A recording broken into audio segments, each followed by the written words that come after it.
I call to order this June 6, 2023 meeting of the Oconee County Council. Let's begin with a moment of silence.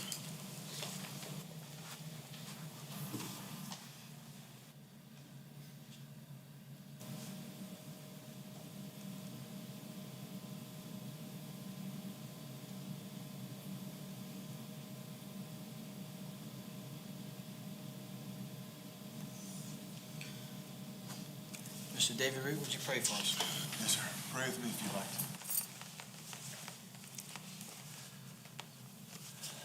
to. Dearest Father, please help us with this meeting. Give us your wisdom. Just infuse this meeting with your spirit so that kindness and selflessness, insight would prevail. That you'd be the one who governs us as we go about the governance of this county through council and with staff's help. Give us all your strength and really just your enthusiasm and all the help that you can within your will. And in your name I pray. Amen. Mr. Jonathan Clement, would you lead us in the pledge?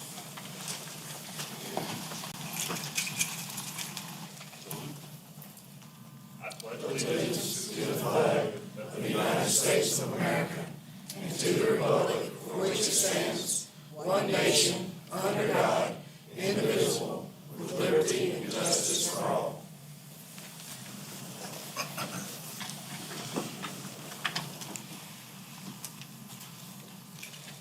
We have approval of the May 5th, 2023 joint meeting minutes with the JRSA Planning Commission. Make a motion. And County Council. You made the motion? Second. Second. All in favor? Aye. That is 5-0. Approval of minutes for the May 16th, 2023 regular council meeting.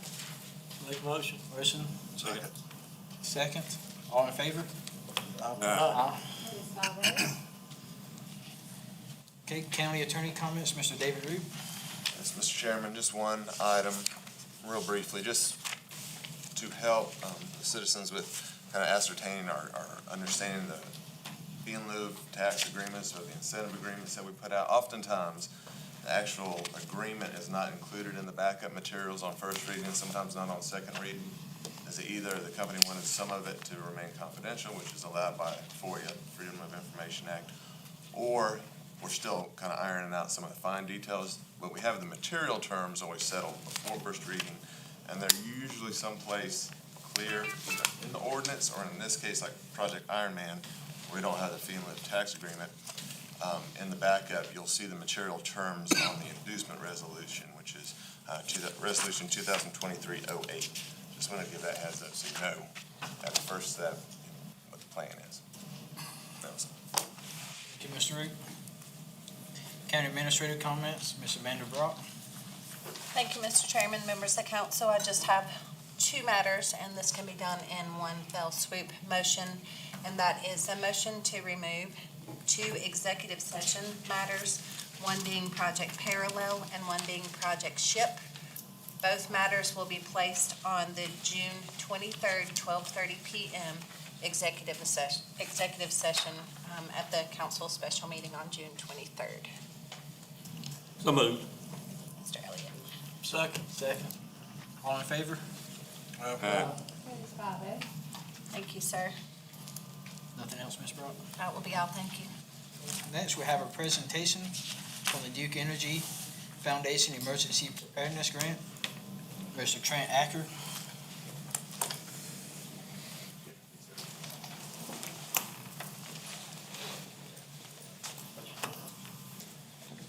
Thank you, Mr. Chairman and council. Really appreciate you letting us take a minute and have a presentation to present to Sheriff Crenshaw on behalf of the Duke Energy Foundation.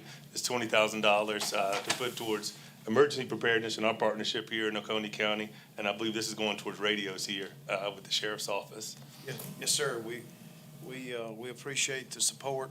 Absolutely. For law enforcement in Oconee County. Yes, sir. Now, we've never been able to, as far as communication with Highway Patrol, with the DNR, So we're gonna use this money to purchase radio equipment that will allow our boots on the ground people to be able to communicate in the event of an event at Duke, or when our folks are on the lake, when our folks are on the highway on the side of the road. If a trooper needs help, he can radio directly to a deputy. Absolutely. Without having to go through dispatch, so. That's we outstanding. appreciate it, guys. I Yeah, got we with us here today. and I have two teammates from Duke Energy. We're looking for this. First Sergeant Kelly with the South Carolina Highway Patrol and Captain Riley with DNR. So this actually will be their money. So it'll be going to both of these agencies. Outstanding. Say money. None of y'all said money. Money. Thank you so much.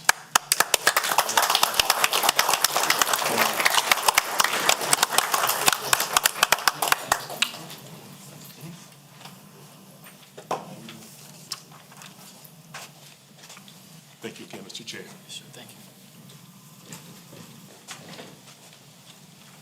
Oh, thanks, Mr.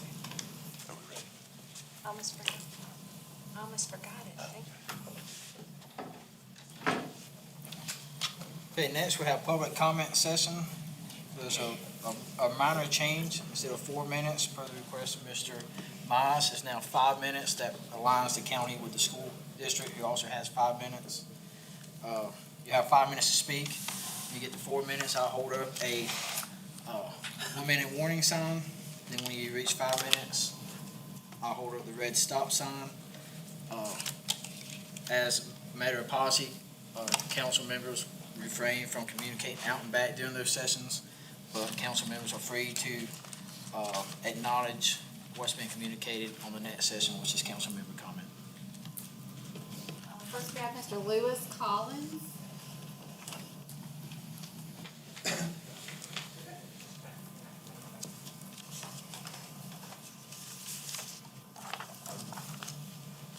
Good evening. I just wanted to say that I don't envy any one of you who sit up there on that stage. You have an incredibly difficult job in keeping the county running while keeping the expense on the taxpayer as low as possible. So what I'm struggling to understand is why are some wanting the county to spend more money? Obviously, as county councilman, you are not exempt from paying taxes just like the rest of us. Neither are county employees. So why has the county budget increased more than county growth and inflation combined over the last few cycles? Any money that the government spends, whether it's national, state, county, or even city, it still comes out of the taxpayer's pocket. The three biggest issues in Oconee County are drugs, roads, and a lack of internet in rural areas, which is slowly being rectified, but it's being replaced by an even bigger problem that is growing in our county, the homeless population. This problem pertains more to the cities, but it's still in this county. Now I'm going to ask, what are you, the county council, going to do about it? I know the simple answer is to throw money at it and hope it goes away. I'm sorry, but that's not good enough. If the answer is to throw money at it, then that means I'm paying for it, and I didn't create the mess. Nor did the rest of the taxpayers in this county. The number one complaint is the roads here in Oconee. Everybody complains about the roads, and the answer that we get is a bunch of finger pointing.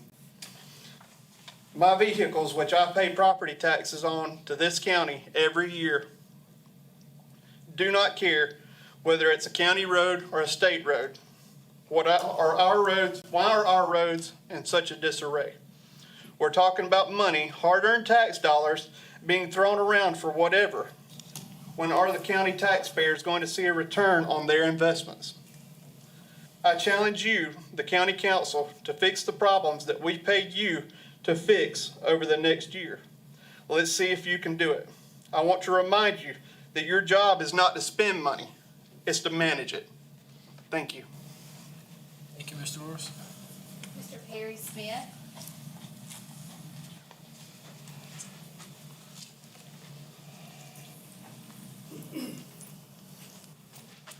Mr. Chairman, Council, I'm Perry Smith. I'd like to discuss the rock quarry.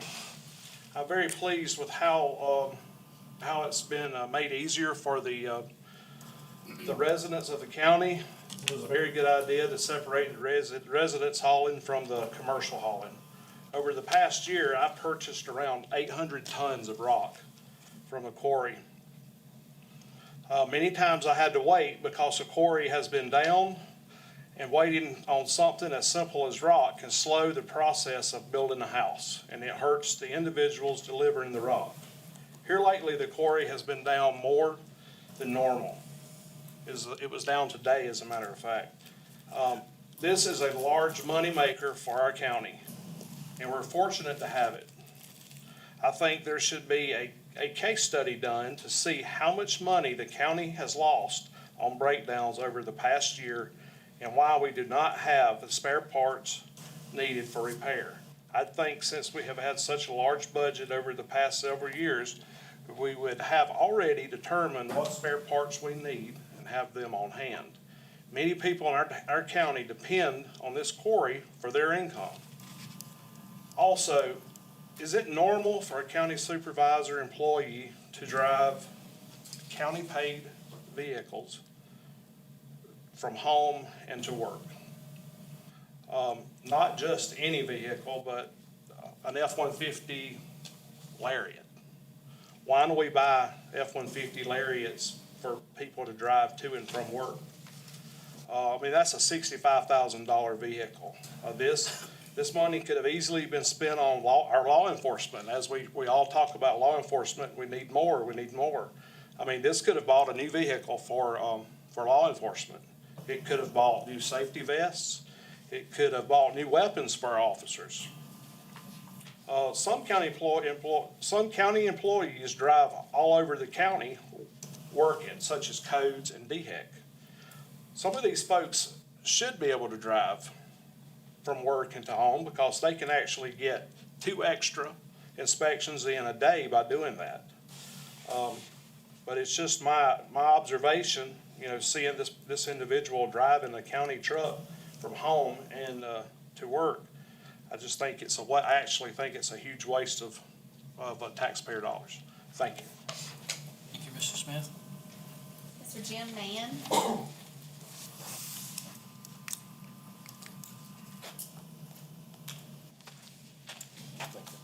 Mr. Chairman, members of the council. First, I want to say I'm speaking as an individual District 2 taxpayer and in no official capacity. Regarding the reduction in the cost of living raise from 3% to 2% and the departure from the step and scale pay metrics, I've spoken to my district representative and other council members as well. I want to thank those who I've spoken to for taking the time to discuss and explain their positions on this issue. First, I would like to urge the council to backtrack and reconsider approving the 3% cost of living raise, then take the necessary steps to fast track the payroll distribution to all county employees.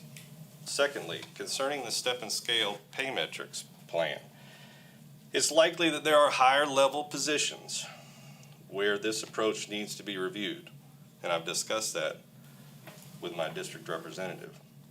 However, for the vast number of employees who provide direct services to the community at large, this plan gives those people a level of financial confidence that if their job performance is acceptable, attitude, attendance, quality of work, quantity of work, then there's a scheduled progression in pay that's amicable. This is good for county employee retention. Regarding the proposed comprehensive wage and compensation study detailed on page 3 of tonight's agenda, the South Carolina Association of Counties provides an annual wage and survey report to serve as a wage reference of comparison within the state every year. It's free and available to use now as reference. I note that specific job titles and roles and responsibilities may be somewhat different between counties, but overall this report is the standard at the state level and should be used at the county level for making wage comparisons across South Carolina. Delaying $1.7 million in raises, opting rather to spend additional time and money to create a potentially conflicting report that could redirect raises to specific departments and/or positions, I don't feel is well advised. Thank you. Mr. Mann? Mr. Rick Bach.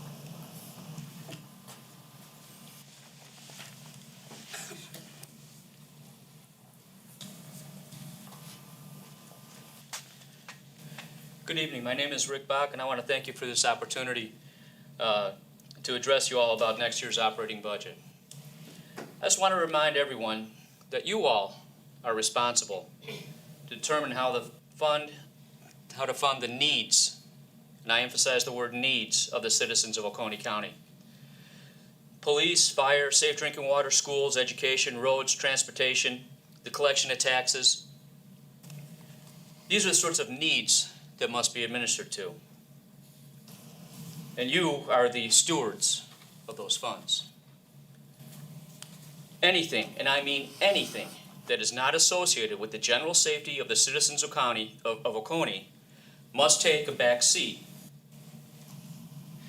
If the police need more money to fund pay raises and expenses for their cruisers and maintenance of them, by all means do it and pay them. If the schools need upgrades to stay up with the times, then by all means do it. Fund the necessities first. Then, if there's money left over from that, you could prioritize whatever wish lists you might have. But remember, anytime the federal government gives you a grant that requires money input from the citizens of Oconee, be very suspicious. Many times the initial money input pales in comparison to what the county will be responsible for in the future. That's our money. And any money that goes towards that project can potentially reduce the amount of money that we have available for the needs of our county. So whether it's a bike trail or a walking path, even though I know that's been tabled for now, or whatever bright, shiny object is out there, before you go spending our money on someone's favorite project or some special interest, you better make darn well sure you have Oconee's needs taken care of first. That's our money. It's our money. And you all are in control of taking care of it. And by the way, in reference to an earlier speaker, I wonder what the relationship is between the homeless issue and the problem of illegal aliens. I wonder. Thank you all. Thank you, Mr. Bach. Mr. Bob Hoover.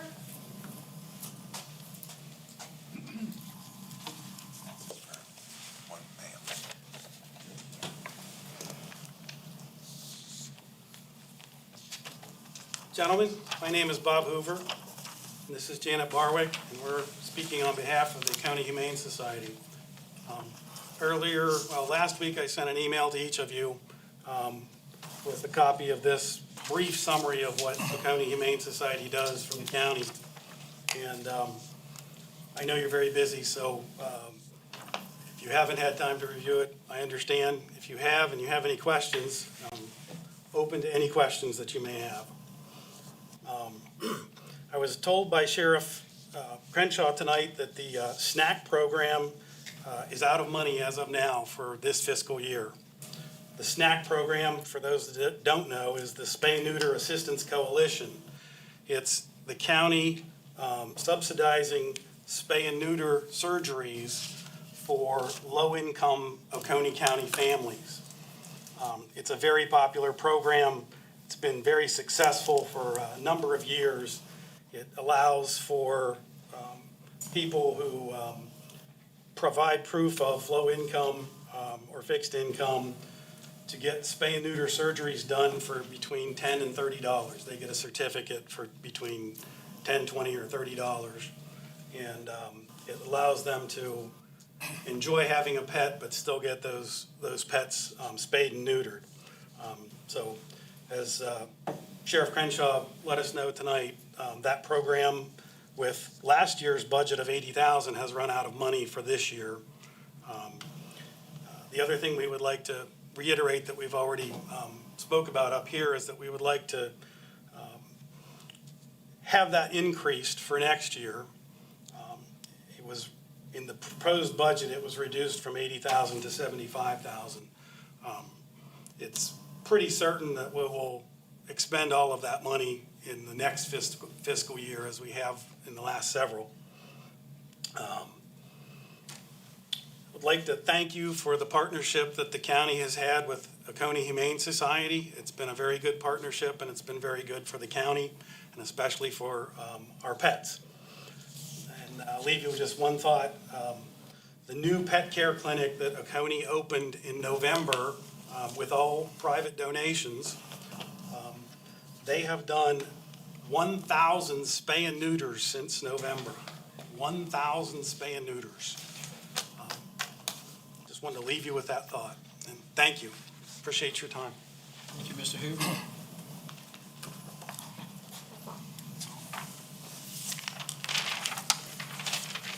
Next, we have council member comments.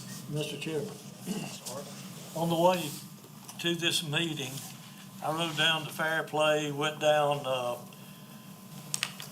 Broomway County Road to where the pump station for Sewer South will be located. And they have started, as of yesterday or today one, they're clearing that sewer line from down at the pump station at Broomway all the way up to I-85, and that's in process of being done now if it ain't completed. So that construction has begun for all you people that would have been looking forward to it like I have. Thank you. Thank you, Mr. Hart. Yes, Mr. Chairman. Today is June the 6th. June the 6th, 1944 was D-Day. Many a young man from America lost their lives that day, storming the beaches of Normandy. Just don't ever forget that. They fought for the freedom of the world. Thank you, Mr. Chairman. Thank you for that, Mr. Elliott. Any other comments? All right, I'll try to address some things. Other things will probably be addressed later in the meeting. But Mr. Collins, you brought up some priorities. Yes, drugs and homeless, and those two tend to go hand in hand as well. Also policy, I guarantee you could draw a direct correlation to when the cat bus were introduced into Oconee County to when the homeless problem started arising. No one complaints roads, yes, that's what we all hear. But over the last 4 or 5 years, when you saw Oconee County's budget do this, you saw funding for roads stay flatline. So that's not been a priority of the council. Mr. Smith, Rock Crusher, about the residential customers. I'm glad that you're pleased with that, and I think that's a safety issue as well. As far as the Rock Crusher being down, I say roads is the number one issue I hear is probably the Rock Crusher from people who use it. Every time it's down, I mean, somebody's calling, texting, or Facebook messaging. And to be quite honest, it's down far too much. We had a catastrophic failure, last week on a motor. It was down for about a week. It came back up, ran for about half a day, then it went back down again. And then I know it's down today, but I don't know that issue. I know that it can be ran better, and we need to get to the bottom of what's causing it. You mentioned a study on what revenue's lost. So it's making money, I'm sure we're losing revenue of sales we're not getting because the customers tell me they're going to other places. But we need to get to the bottom of what's causing it. In the industry, you do that through like a root cause analysis, to where you get below the surface of what looks like is the cause, and you go deeper. And that's multi-layer. That's each of the 3 failures we've had this week. We need to do a detailed, deep dive, root cause analysis on what led to that failure and why we did not anticipate that failure occurring when it did. Because it's not acceptable for so many failures to just catch us off guard. You should have a PM program. You should have a relative expectation of how long the equipment will last and the lifespan of it. And also root cause analysis of why we are not reaching production goals. Yeah, council members going to say we're producing more rock than ever. Well, but we're still not meeting demand. And I don't know the numbers. I'm not in the rock crushing industry, but I'd say we're not producing 5 or 10% more of stone per day than we're selling, then we're falling behind. Anytime rock's on the ground, you're losing money. So with that said, I'd like to make a motion to direct county administration to perform a root cause analysis of each of the most recent 3 failures, and to also begin a root cause analysis of why we're not meeting the production demands of the customers. Second. Any other discussion? Mr. Chairman, if I could, just because we're bordering on a FOIA issue with this not being on the agenda. It's not necessarily action, but you are directing the county administrator to do something. It would be best if I know it's a technicality, but to have it on the agenda or to make the motion to amend the agenda, if you could. Your call.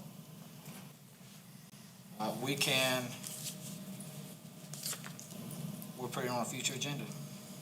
Make a motion to amend the agenda because of an emergency, because of it being down. That's easy enough. All right. I'll make that motion. Make the motion. I'll second it. The emergency would be because of the timeliness of getting it back going. Thank you, Would sir. that suffice? Yes, sir. Okay. You got a motion, second, to amend the agenda. All in favor? 5-0. Okay, do I need to restate my previous motion? You could. Thank you, Mr. Chairman. All right, so I'm going to restate the previous motion to direct county administration and staff to conduct a root cause analysis into the 3 most recent failures at the rock crusher plant, and a root cause analysis into why we're not meeting the production demands of the customers. Second. All in favor? The discussion. All right, discussion? Ms. Brock, when all this stuff happens, they go through to decide what exactly happened, what transpired through the rock quarry, the group, correct? Yes, Every sir, single correct. time. Yes, So, correct. and then working with Sandvik, who's the person who made the majority of our equipment there, to decide exactly how it happened. They have came to our rock quarry how many times now to inspect the piece of equipment that they sold us? Sandvik representatives? I can't tell you the exact number, but multiple. Multiple times. Yes, sir. So some of it has been in the way, I guess, originally how we were running it. We adjusted that. That seemed to lower the amount of downtimes. We bought additional equipment to help disperse things better. That seemed to help. But I guess my issue, what I'm seeing here is twofold.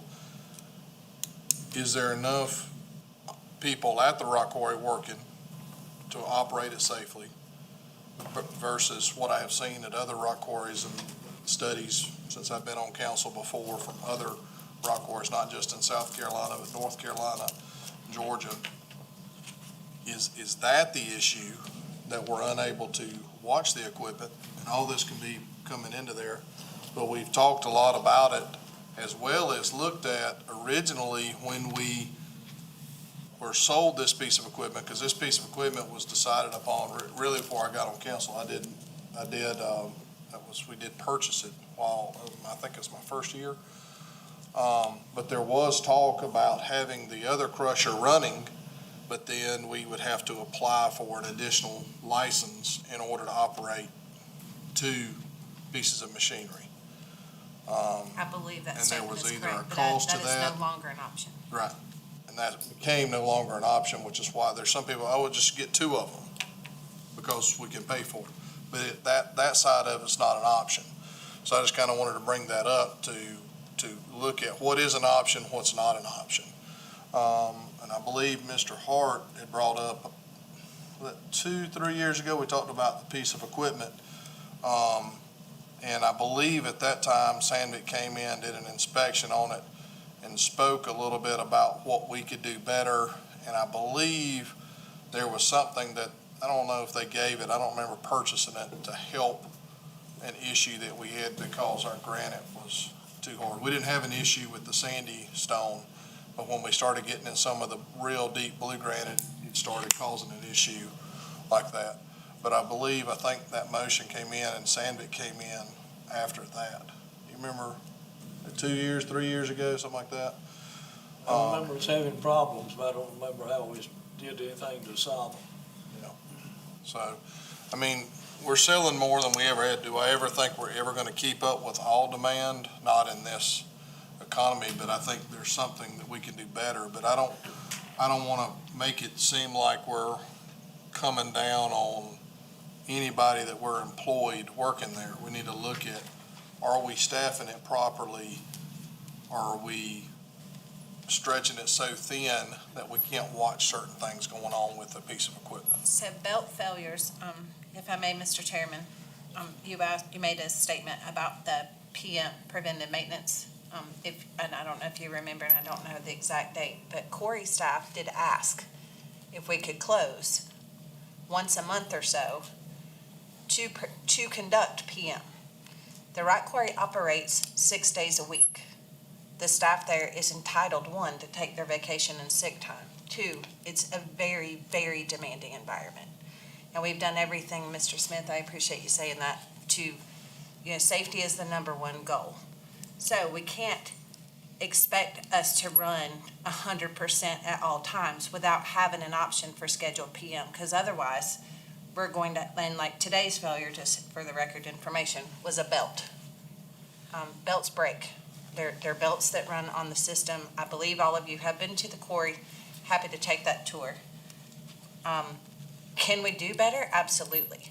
But I am with Mr. Davis on that one statement. I don't know that we're ever going to be able to keep up with demand, because there are days we make 26,000 tons, we sell 26,000 tons.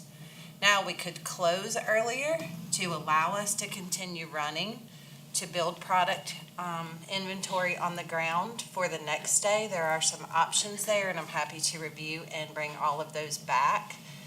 But demand is so incredible. We sell more rock in 1 week now than we did in 1 month 5 years ago.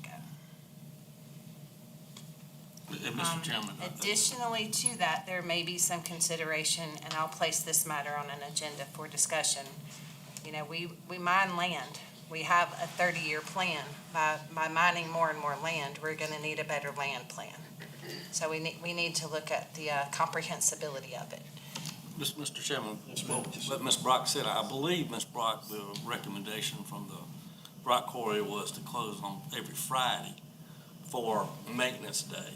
And my memory is right. I don't versus once a recall that. month. I'm sorry. I don't have that once right a in week. front of me either.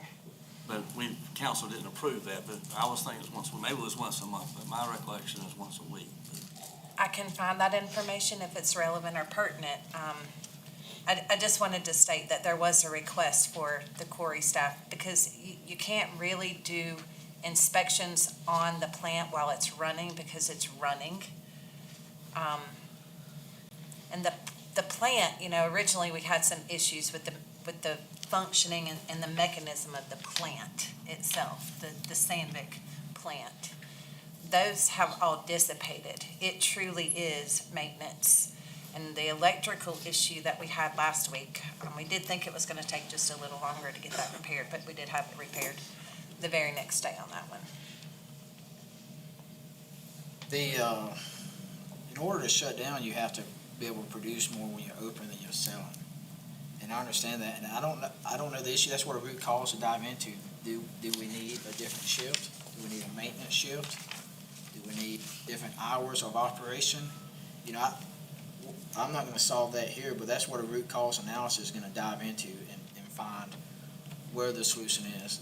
And it's equipment reliability, and there's best practices out there. I know that we found ourselves with a one-of-a-kind piece of machine, but There actually is another one in Texas. We did locate another one, and they had some similar issues. We've learned a lot from them, and we have met with some of the directors of our neighboring quarries, and that was probably 2 years ago, 2.5 years ago. We made friends with local quarries nearby because we thought that, we would be able to obtain some ideas and information, potentially get some expertise from them. And every one of the quarry directors that came to our quarry was amazed, in a good way. But I think a root cause analysis may help us. And if the idea of having some limited time so that the maintenance can be performed, stockpiles can be built, that would be an ideal situation for both the staff and for the customers. We don't want to focus on what we've done. We want to focus on what needs to be done Correct. next. Keep moving. Some of the other issues that you're probably need to look at, and I know it's been talked about up here, the amount of wholesalers of rock has probably quadrupled in Oconee County, and they are all buying their rock from our plant. Two of them in Pickens County are buying rock from our plant. So even if we're down, we not have 57, is that what the last thing? I called two of the wholesalers and they had 57. Guess where they got it from? Us. So the good news is that, yes, unfortunately, the wholesalers are almost double what it's costing us. But I know that was brought up here about, we got all these people buying and selling. That's a whole nother business that they're taking from our rock quarry.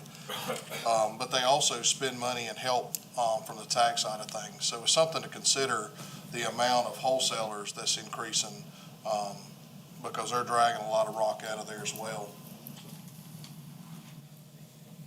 Mr. Chairman. Ms. Broughton, do you have any idea, do you have any figures as to how much rock we're producing per week? It's about 25,000 tons per day on average. And do we know where a lot of that rock's going? And where I'm going with this is, I spoke to a guy today, lives in Liberty, and they bought the rock over here because it was cheaper to buy here than it was closer to it. We're cheaper than anywhere around, within a 100-mile radius. And that's a money-making proposition over there, if we can keep the equipment running. And I'm still of the opinion that we need a process in place to where people that's buying out of county, out of city, out of state, that's putting a burden on this for us, that they pay a surplus, some surplus fee to help offset the maintenance on the equipment. Now, I don't have the answer how to put that process in place, but I'm sure there's a way to do that, whether it's some certification number where a truck comes in and he's going to buy it, and he's just going to pass on that surplus charge to the customer. And the customer is going to use the rock one way or another. So maybe we're too cheap in what we're selling it for. We're very affordable. And we're killing the machines, and we're killing the folks running the machines.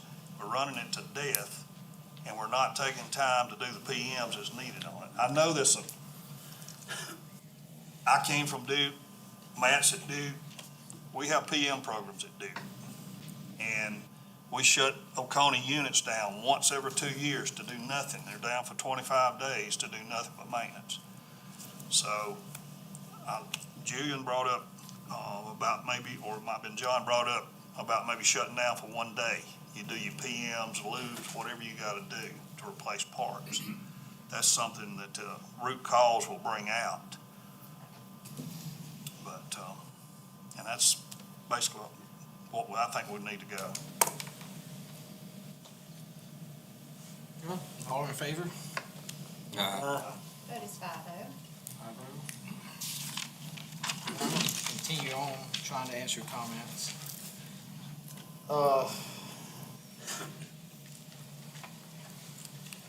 Ms. Brock, do we have employees driving county home? Lariat trim pickups. I'm sorry, can you We repeat have the second? employees driving out and back to work, county-owned pickup trucks that are Lariat trim. I didn't realize what Lariat trim was. I did text Wayne in facilities maintenance. That truck was bought by 2 previous administrations ago. I don't know what year it is. It was the former Rock Quarry Director's vehicle. It is currently at the Rock Quarry. The reason there are a list of authorized positions for county employees to drive vehicles and equipment home, and that is if they are a director of an operation that is either on call or may have issues during off hours. That may be something we need to review at a later time.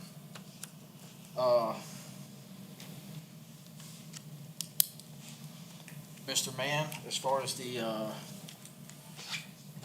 step and scale increase goes, you know, when we came in, that first reading of the step and scale plan, you know, it has merit as a system, but as presented at the first reading, had a long ways to go to be ready to be implemented. And you can't just vote on something, let it be implemented, then pull it back. Because it neglected a lot of the men and women who at the point of contact, the ones who are actually on the ground doing the work. If I look at some of the stuff here, vehicle maintenance, the vehicle maintenance supervisor, it was a modest raise for a department head. It was 15%. But the auto diesel mechanics, you was looking at less than 1.5% of an increase, about $540 a year. You're going down, solid waste director was a 30% increase to $102,000 a year, while the convenience center clerks, well, they're still struggling.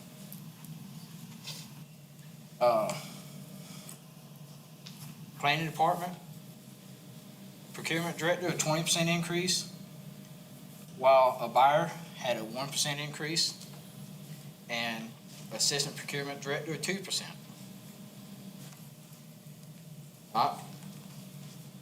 Going down, facility maintenance manager, a more modest 15% increase. That administrative assistant under that received a $116 per year raise, while most of the maintenance mechanics, it called for them to take a pay cut. Because I'm assuming we wouldn't take a pay cut, we would just freeze their pay probably indefinitely for some of them.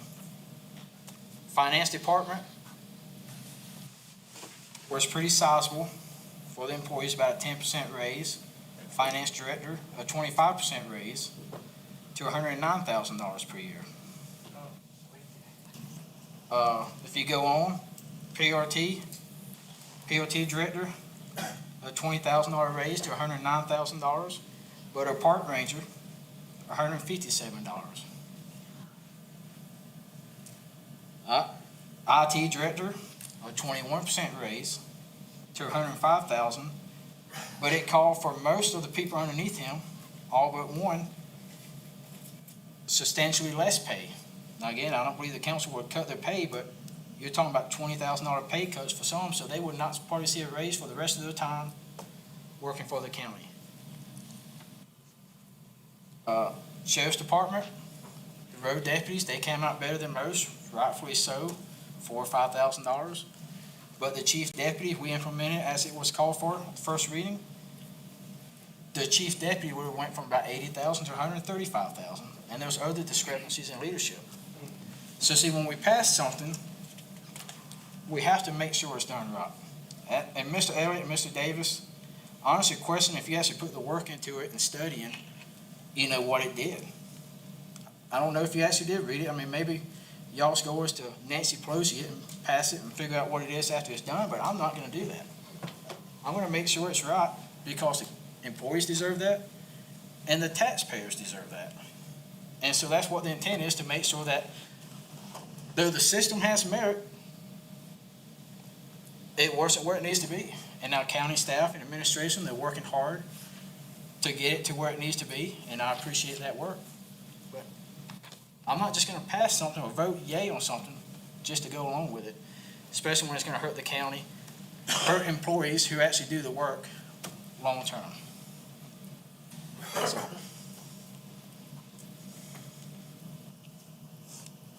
Any other comments? partisan political activity is against the law in this council chambers, Mr. Durham. Thank you. That's not political activity. It's actually people's livelihoods. It doggone right it is. That's right. You're So playing with people's lives, Mr. Durham. please do the research beforehand. I've done the research, sir. Any other comments?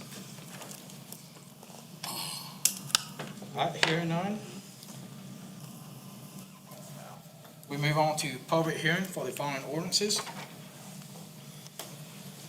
Ordinance 2023-01, an ordinance to establish the budget for Oconee County and to provide for the levy of taxes for ordinary county purposes for the Tri-County Technical College Special Revenue Fund, for the Emergency Services Protection Special Revenue Fund, for the Road Maintenance Special Revenue Fund, for the Bridge and Culvert Capital Project Fund, for the Economic Development Capital Project Fund, for the Parks, Recreation, and Tourism Capital Projects Fund, for the Debt Services Fund, for the Victim Services Special Revenue Funds, for the Capital Vehicle Equipment Fund, all in Oconee County for fiscal year beginning July 1st, 2023, and ending June 30th, 2024.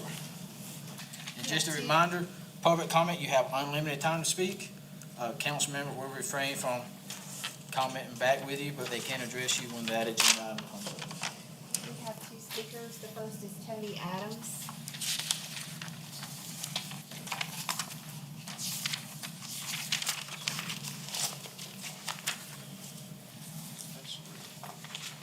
I'm Tony Adams, and I'm speaking as a concerned citizen of Oconee County. I appreciate the opportunity to address the proposed county budget for next fiscal year, beginning in less than a month from today. I do believe this public hearing on proposed budget should have been held shortly after the administrator's initial proposed budget was first publicized, and after concerned county residents had time to review and digest the details of the proposed budget in order to make informed comments on the budget. Council needs to know the public sentiment up front instead of waiting to the seventh inning stretch like we're in now. County general fund spending has increased $12.1 million over the past 3 years. That's a fact. You can look it up. No hearsay. And this number could actually increase after the close of this fiscal year on June the 30th, when actual county spending is known for this fiscal year. This increase calculates to a 24.7% increase in three short years. If the administrator proposed $6 million budget increase has been approved, the increase would have grown to 37% in 4 years. An annualized increase of 9.25% per year. Even after council trimmed the budget to $65.2 million, this calculates to a 33% increase, which calculates to an annualized rate of 8.25%. It is also a fact that inflation and county population growth had been tamed since 2020 until the socialistic Biden administration ARPA dollars started flooding the economy last year and raising the inflation rate substantially in the process. In no way, shape, or form does inflation or county population growth translate to the need for the rapid growth we have seen in the county budget since 2020.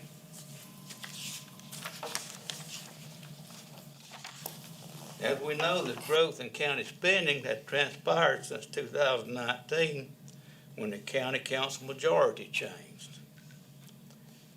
I, for one, taxpaying resident, had hoped some physical sanity would return to the county budgeting process after conservatives regained a council majority this year.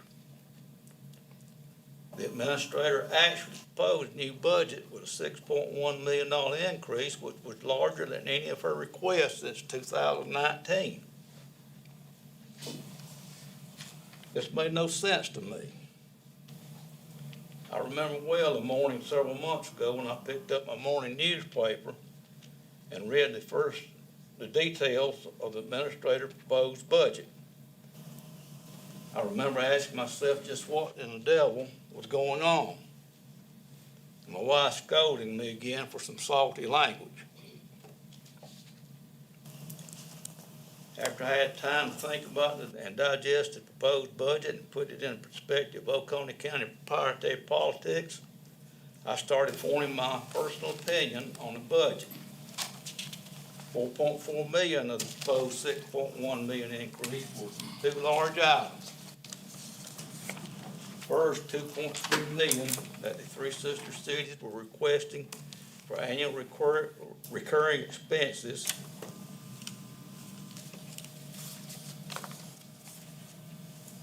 and the county's fire protection subsidy to the towns. And second, $2.1 million for the first phase of the county's salary and step scale plan. A plan that had a total price tag of $6 million. And there's another recurring expense that has to be funded every year. I really see both these large ticket items as discretionary and question the timing of this based on Oconee's proprietary politics.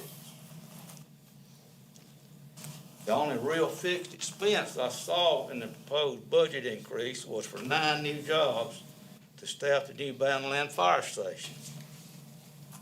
We certainly don't want this $1 million plus investment to sit idle and unused like the $21 million spent on sewer service in Oconee since mid-1990s. Has been allowed to sit idle without any return on this very sizable investment of public money. I really believe the proposed $6.1 million budget increase may be an attempt to put the conservative council majority in a damned if they do, damned if they don't, no-win situation, as posturing for the 3 upcoming county council elections in Oconee next year, in District 2, 4, and 5. It appears my suspicions have already been borne out as local liberal left progressives start attacking council for injecting some physical sanity and common sense into the county budgeting process. The liberal progressives appear to be already beginning their campaign to reclaim their free spending majority on county council during next year's county council election by smearing the conservative council members who are doing 2 basic jobs of council: being good stewards of public money and managing the county budget. Thank you for your time. James? Mr. Mickey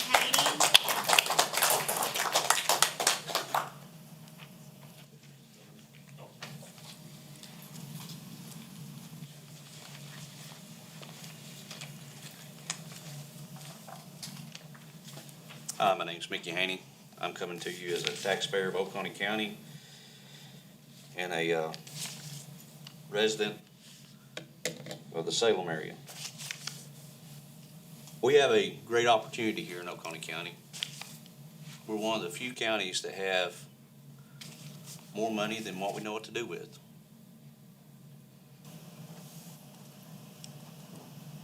Some of the career government employees who benefit from growing the government bigger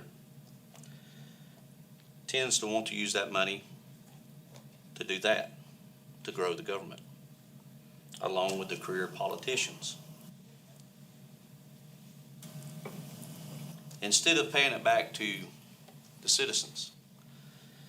Since I've started coming here, our budget has grown, I think it's forecasted 26%. The growth of the county has been less than 12. Those two do not correlate. But what did we get with that 26%? I ask that every citizen that pays taxes into this county ask themselves, what benefit have you seen in your area with those tax dollars? I have not seen none. But what I have seen is the growth. We hear promises of brown bins being put in for us to lessen the strain on the citizens. Haven't seen those. Been promised the ERP system that would bring about more transparency, expose slush funds, show us where we're failing in project goals, where labor shortages are. No, we're still working off the Excel forms. I brought up a number at the last meeting, 50 million. And it did exactly what I thought it was going to do. But if you're wondering where that number comes from, at a conservative growth, that's where we should be. But what did it do? It brought out the fearmongers. If we was to do 50 million, we'll shut down fire, law enforcement, all critical items needed. You know what? They're right. They're absolutely right. We would. But what they did not answer is why. Why would we shut down those items? We'd shut them down because of those career government employees and those career politicians that want to use the citizens at cost to the citizens to go after those who are trying to curtail the growth of the government. That is why it would happen.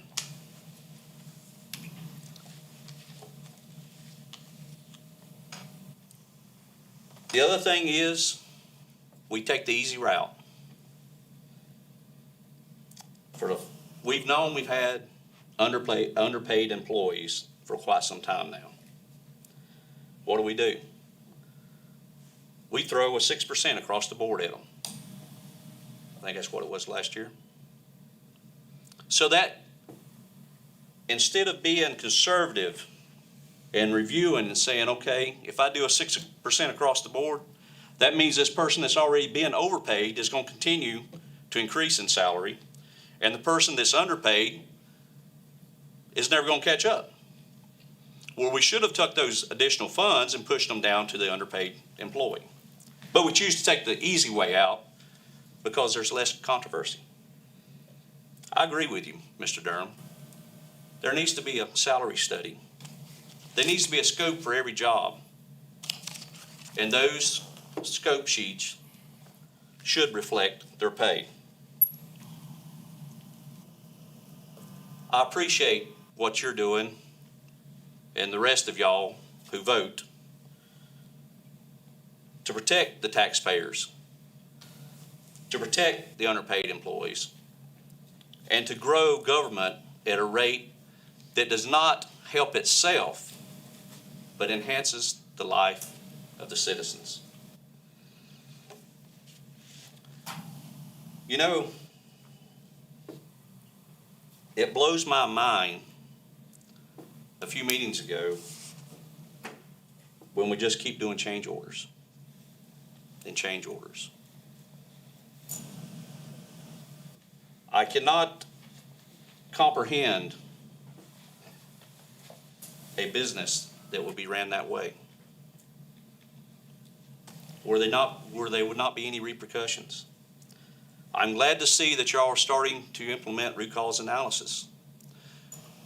Root cause analysis will take care of the back and forth conversations we were having up here, because you can simply go back to that document and see what it was.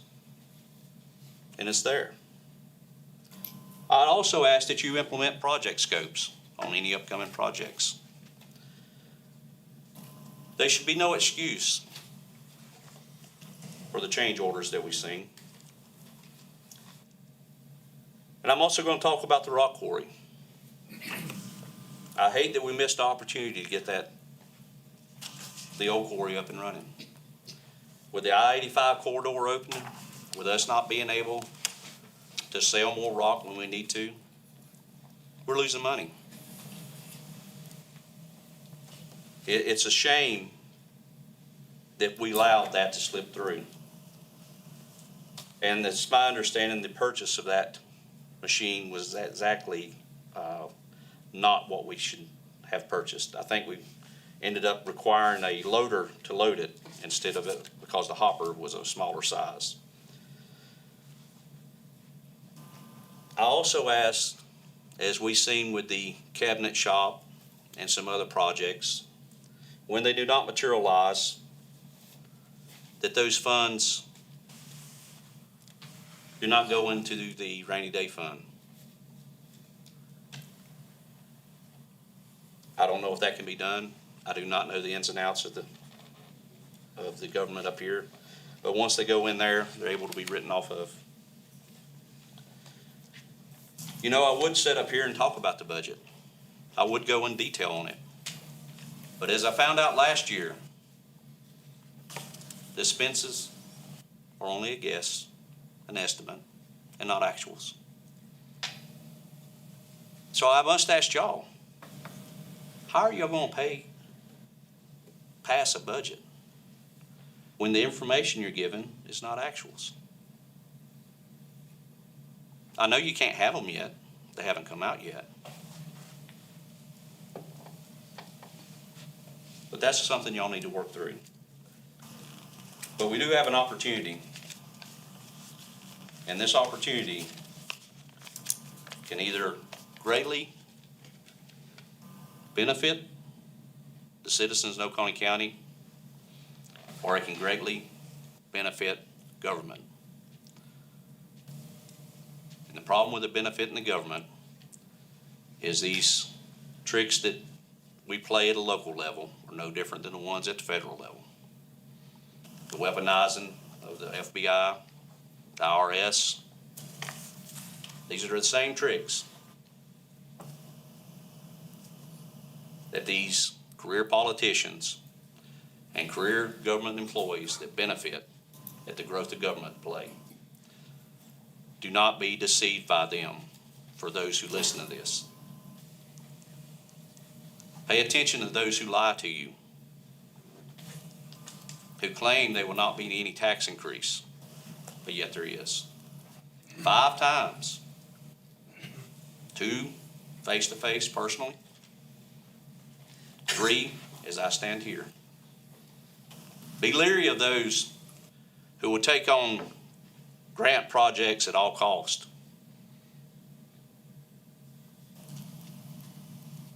Pay attention. There's nothing free. Thank you for your time. Thank you, Mr. Hayden.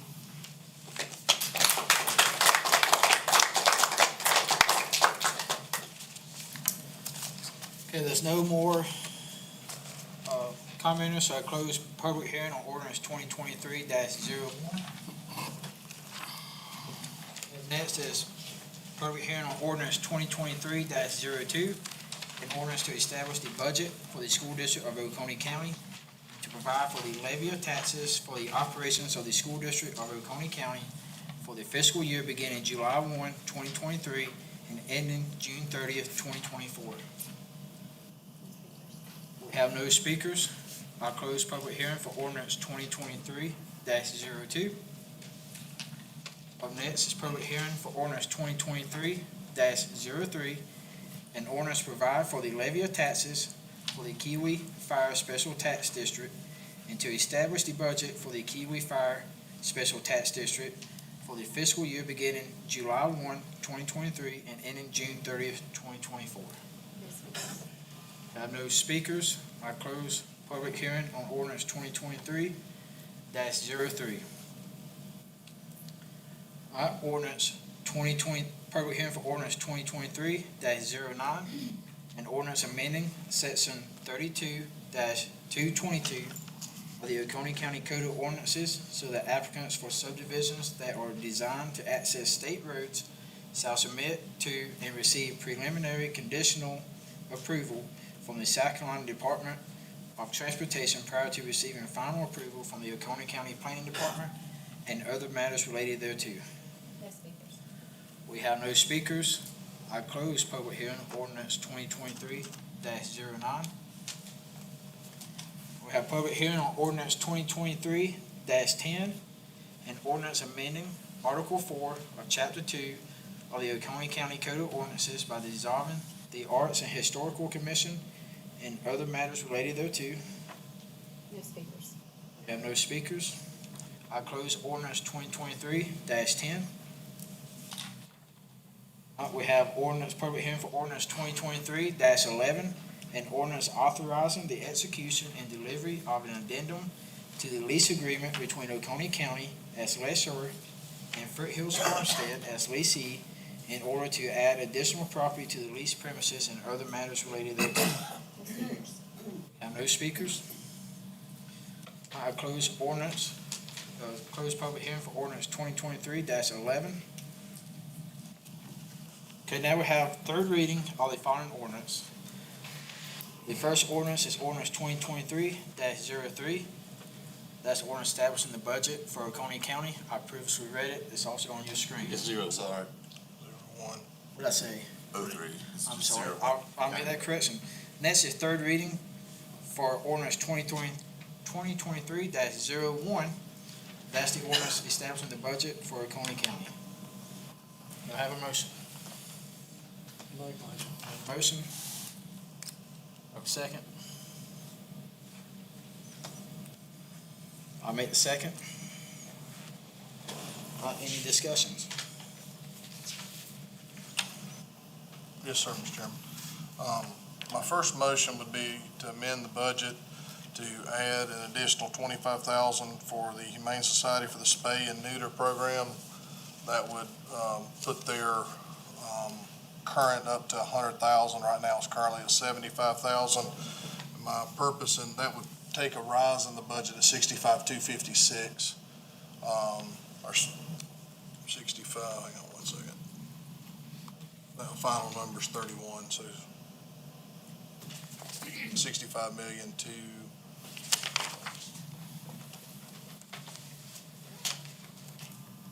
too many numbers.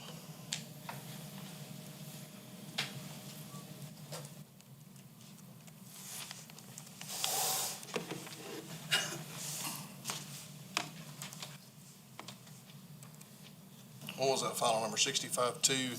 65,231,000 even. That's it, okay. Yeah, so 65,256 is what that will be. I've studied that program over the last couple of years. Junior, I don't think you're right on that number. It'd be an additional 25,000. 25,000, whatever the budget is currently, but 65.2. Are you sure it's not? you just didn't say it right, I don't think.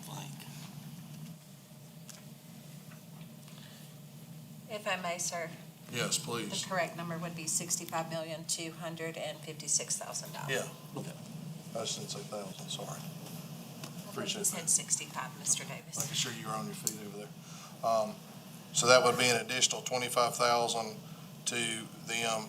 That program has saved, I don't know how many, hundreds of thousands of dollars, in my opinion, on what it has done, especially for that low income.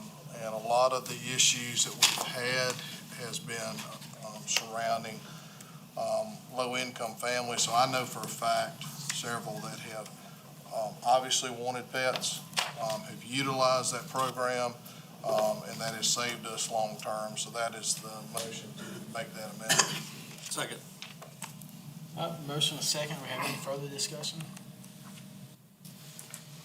I do have some discussion on that particular program, and I probably should have brought it up earlier.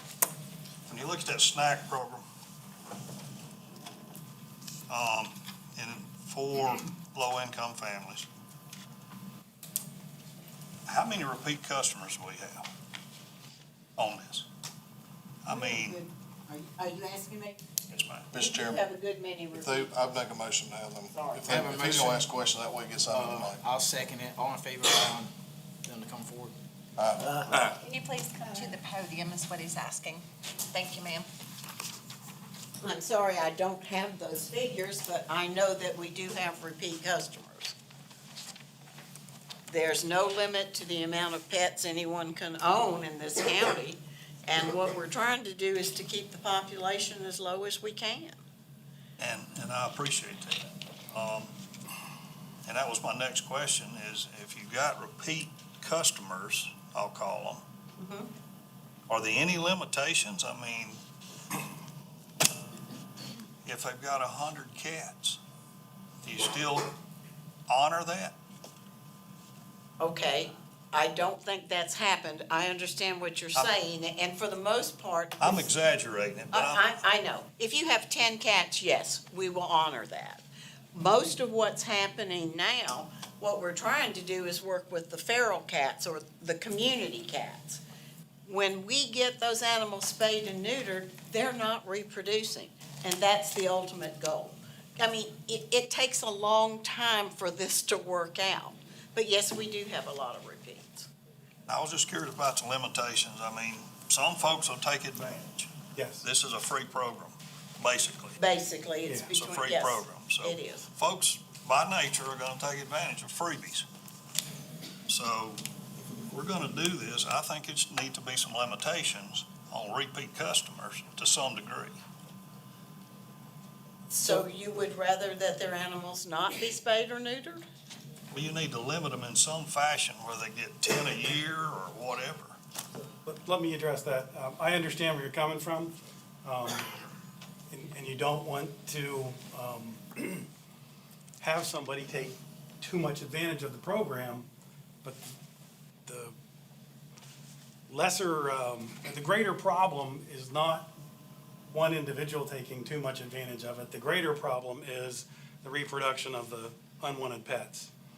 And you're kind of crossing into a separate category of the community cats with your example. And that's another discussion.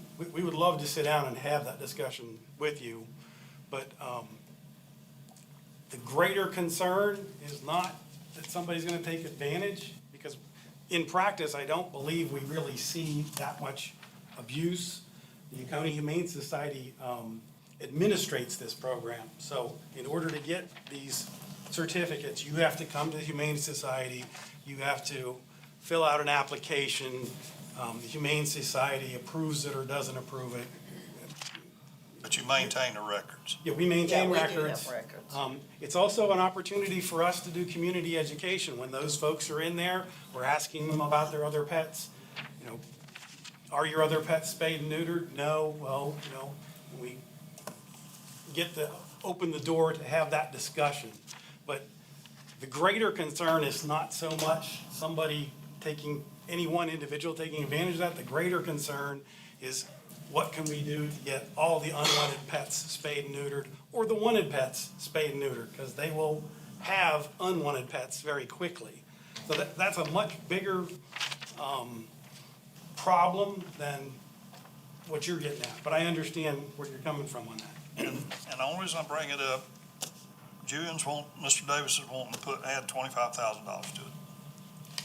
So when we come in here next year, is it gonna be another 25,000? Because you've got all these folks coming in, has got more pets. So, to Julian's point, and to my comments earlier, the $80,000 that was budgeted for last year, Sheriff Crenshaw just let us know that we've run out of money for this year, and that's happened in past years. The amount that Julian would like to increase it, we believe, will address next year's demand. It's very hard to forecast that. But I don't see it being $25,000 more dollars next year. You should reach a point, you get enough pets spayed or neutered, that you should see that number coming down. Yes. Yes, that's the goal, but it's a big lofty goal at this point in Oconee County. But we understand where you're coming from. That's all good. I think the programs that they have put forth, not only from the Humane Society, but from animal control, has really started to attack that growing population that's out there.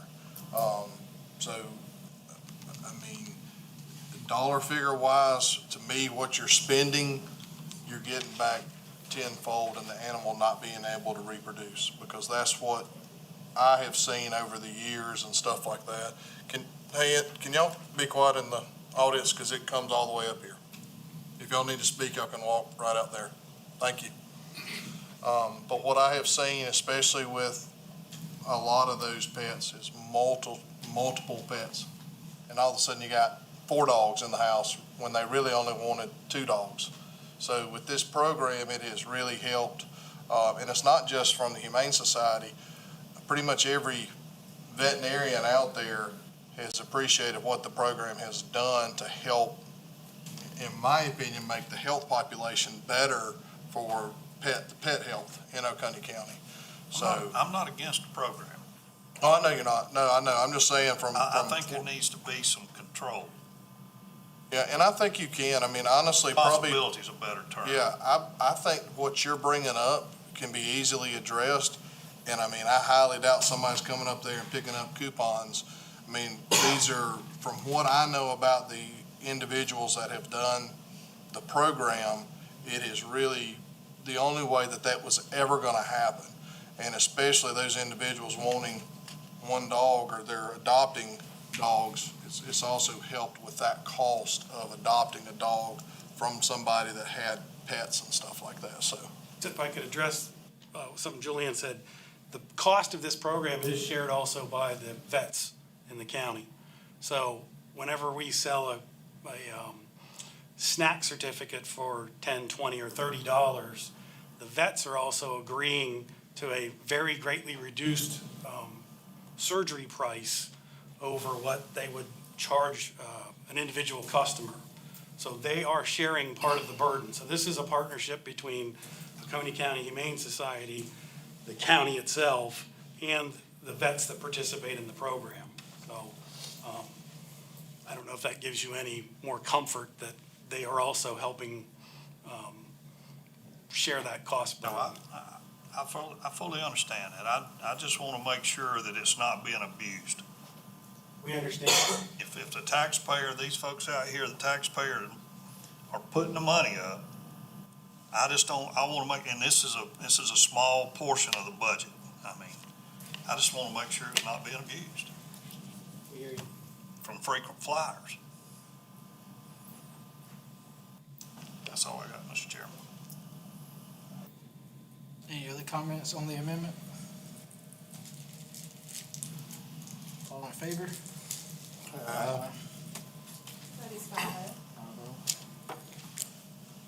Any other comments on the budget? my comments, I guess, stems around the 1.7 million that you have set aside. And I was gonna bring up an amendment, but I think it's easier just to have a discussion because I know the amendment's not gonna pass. So I just wanted to have I guess, explain to me, we're putting the 1.7 million in the budget and looking at doing a salary study. Do we know what that salary study would cost? Or the time that would take? Now, Ms. Davis, I'll answer your questions as I go through my statement here. So as Mr. Hart rightly points out, quite often, the county government, we don't have a budget. We tend to have a spending plan. And therefore, it was no surprise that upon my return to council, that I was greeted with the initial proposed budget of $67 million, which was a 10% increase over their previous year's budget. And it continues the growth of the county government that we've seen really since 2016. So since 2016, the county budget's increased by over 45%,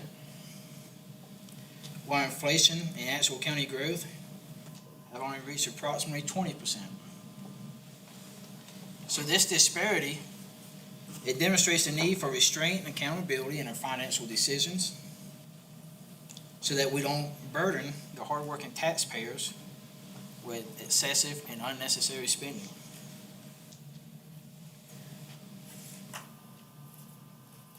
To put things into perspective, since 2016, I think Mr. Haney touched on this. I think I calculated 52 million is where we should be. But since 2016, the county general fund appropriations were a little over $50 million higher than had they tracked the benchmark of actual growth and inflation. And to me, that discrepancy is just purely unacceptable. And furthermore, the proposed fiscal year 2024 budget included a new pay structure for county employees, step and scale. And while I mentioned earlier, the system has merit. If we had implemented it as it was proposed first reading, it would have been catastrophic. And I want to be clear that I firmly believe that responsible financial management does not mean opposing necessary expenditures. However, we must subject each increase, project, or allocation of resources to rigorous scrutiny, ensuring that it yields tangible benefits and a substantial return on investment for our taxpayers. By exercising diligence and prioritizing the well-being of our community, we can begin to foster an environment of sound fiscal governance. Now, state law requires us to pass a budget by July 1st. And although we gained a new conservative majority on council late in the budget process, we cannot allow this circumstance to serve as an excuse for compromising our values or making hasty decisions. We must not succumb to time pressures, but instead remain steadfast in our commitment to doing what is right for the people that we serve. With this in mind, I'm going to propose that we approve the fiscal year 2022-2023 budget for fiscal year 2023-2024 with some necessary amendments. And in a couple of months, we'll have actuals, and we can revisit any proposed amendments or increases with the proper rigor and scrutiny that they deserve.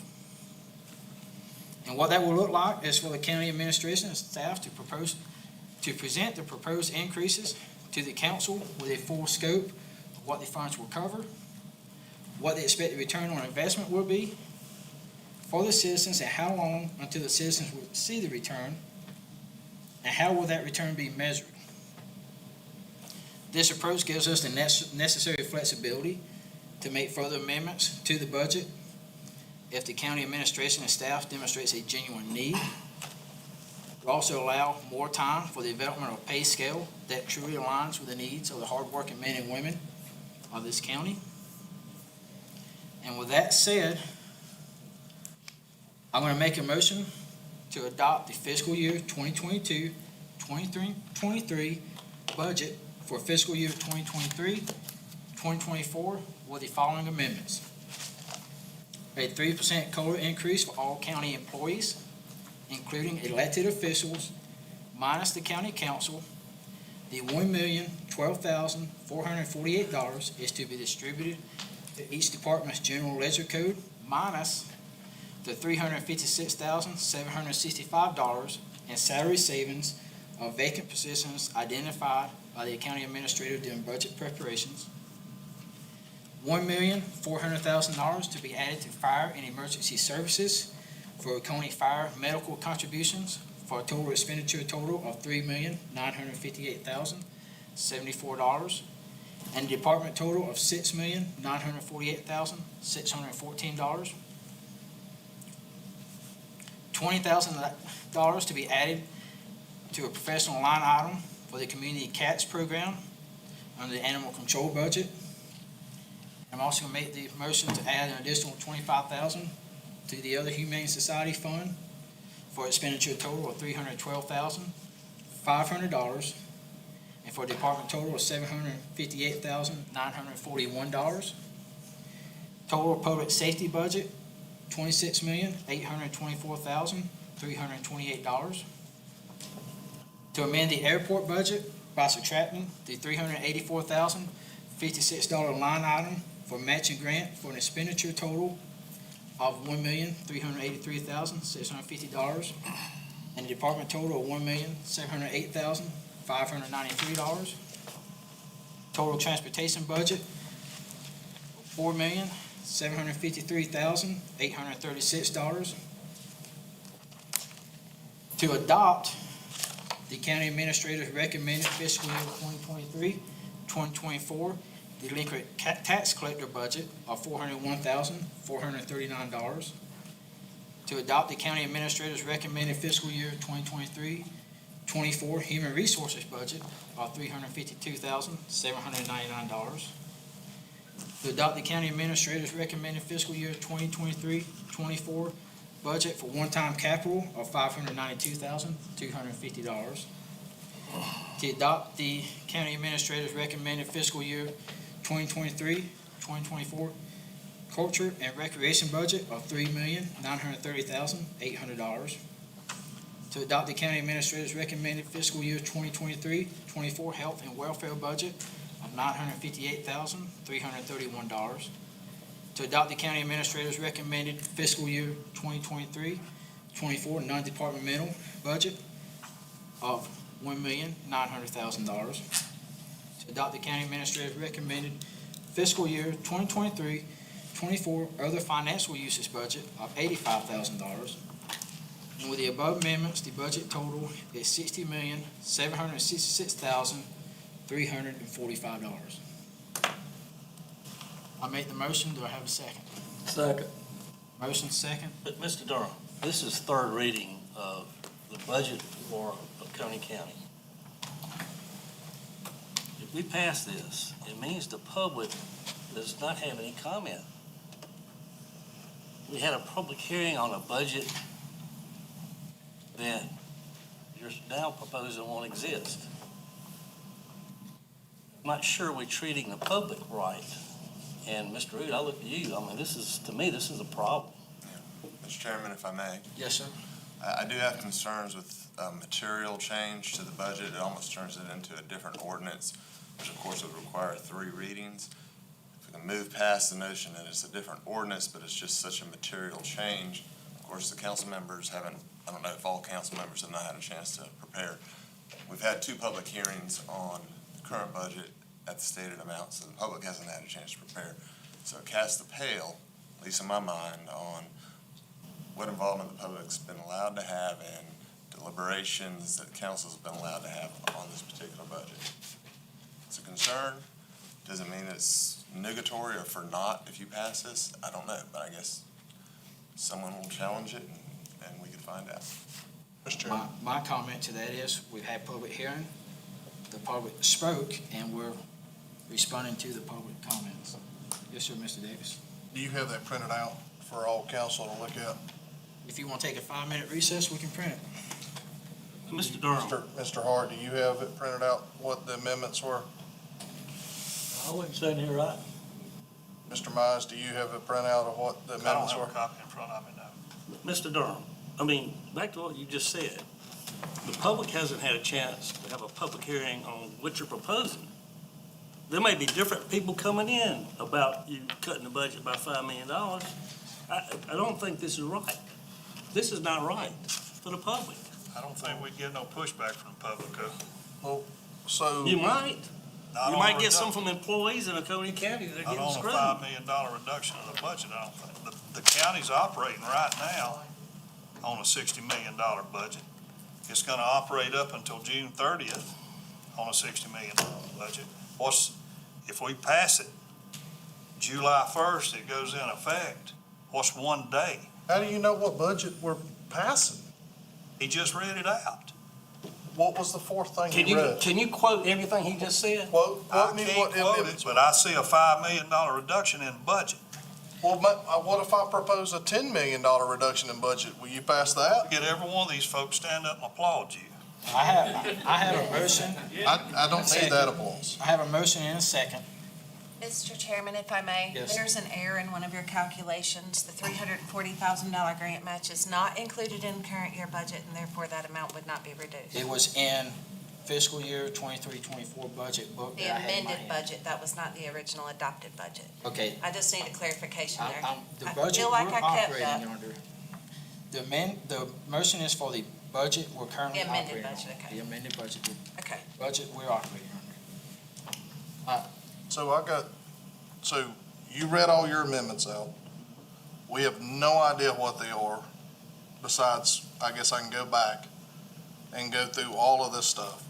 We've had several budget meetings, and I remember someone, I have to figure out who it was, talking about we need to go line by line through the budget. We need to have this huge transparent budget so everybody has the ability to come up and talk about it.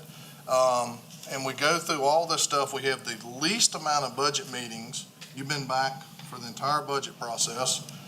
We've had, minus the first one, we've had the least amount of budget meetings that we've ever had since I've been on council.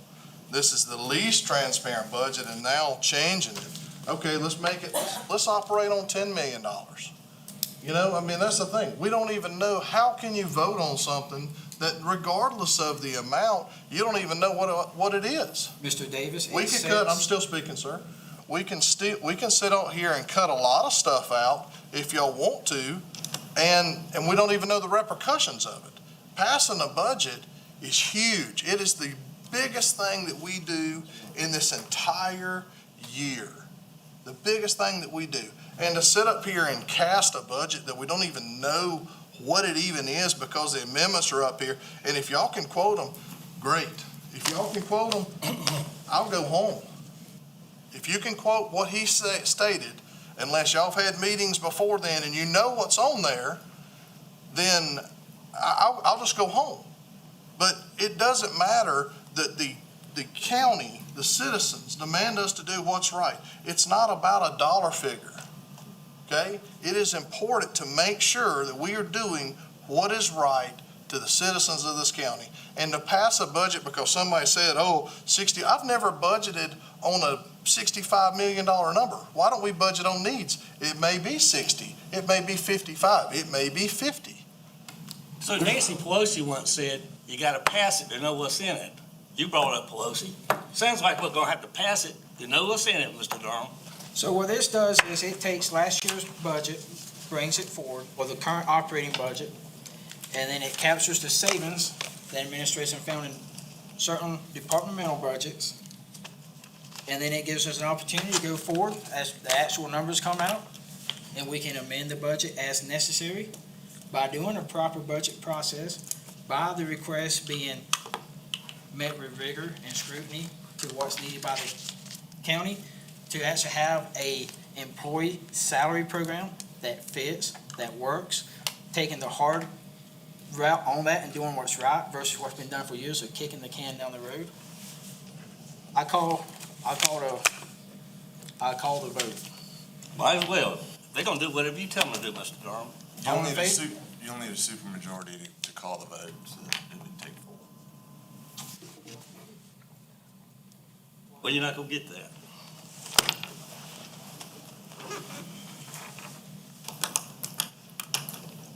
We're not gonna. Unfortunately, this is disrespectful to the staff that worked hard on the budget. This is disrespectful to the citizen in the process that's always been done. I agree with making changes to the budget. I agree with that. But we go, again, this whole thing about transparency and line by line and standing out here, I mean, you know, like I said, I'm not gonna bring that up. You already brought that up. I'm not gonna be that person to bring up something personal.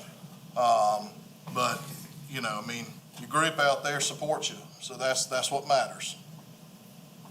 Mr. Chairman, if I could, just to clarify, to call the vote, yeah, definitely vote, but to end debate prematurely, that's to call the vote, or to call the question, that requires a supermajority. So once debate's done, then certainly vote, or make a motion to call the question, and that would take 4 or 5.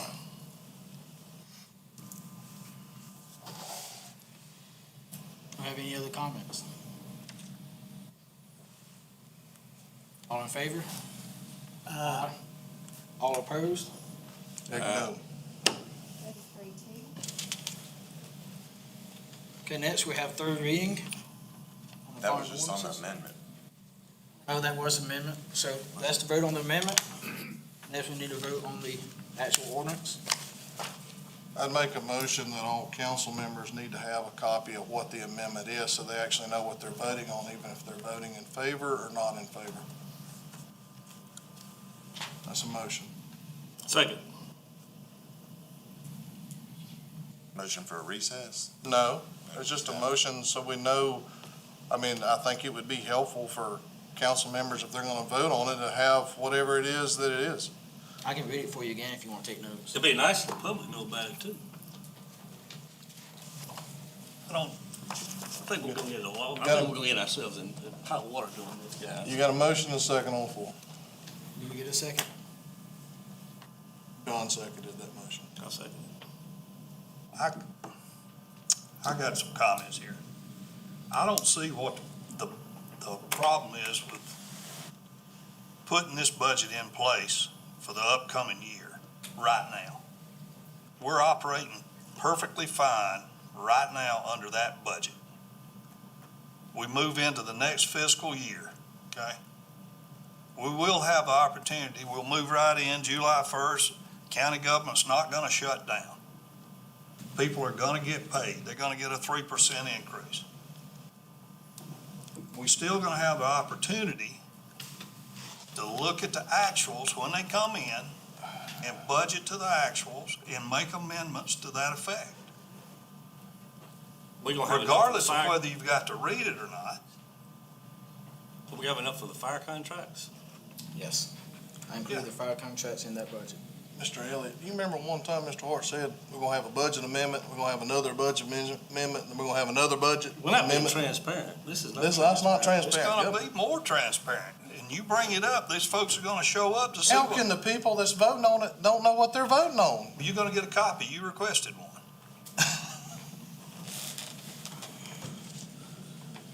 If I could, just one last point, Mr. Chairman. Yes, sir. As far as actuals, I just want to make sure council's clear on the actuals. The county auditor will be charged, once this budget's passed, say it's $60 million, to ascertain the value of the mill and meet that $60 million. She won't be, and she'll be out of line to propose something that's $65 million or $66 million. So she's going to try her best to target right at whatever y'all pass. You may know that, but that actual shouldn't be $5 million difference or something like that unless her calculations are way off. And just a note, Mr. Chair, your actuals will come after the auditor's presentation. We should be pretty close to at least 11 months actuals pretty soon. So we have a period of time, so like if you have look at your house, if your electric bill comes on August 5th and it's for the month of July, so there's a period of time. So it should be fairly close, within a month. Your actuals will not be in, audited actuals, I should say, you know, when we get the CAFR and AFR. And I feel compelled to say this, and I feel like I'm risking myself by doing so. I appreciate you think that we're doing fine right now. We're 54 employees short. That's really not fine. We had issues, I've been directed to investigate problems. That's not fine. I don't mind cutting the budget, but operating under the perception that everything is fine right now without having a willingness to make some improvements. And I'm not saying that that willingness does not exist. But 54 employees short out of 480 is not fine. The employees that are here and those that are not here are working very hard to meet expectation. That includes me, that includes your council and everyone who's here, the boots on the ground. These are very difficult times.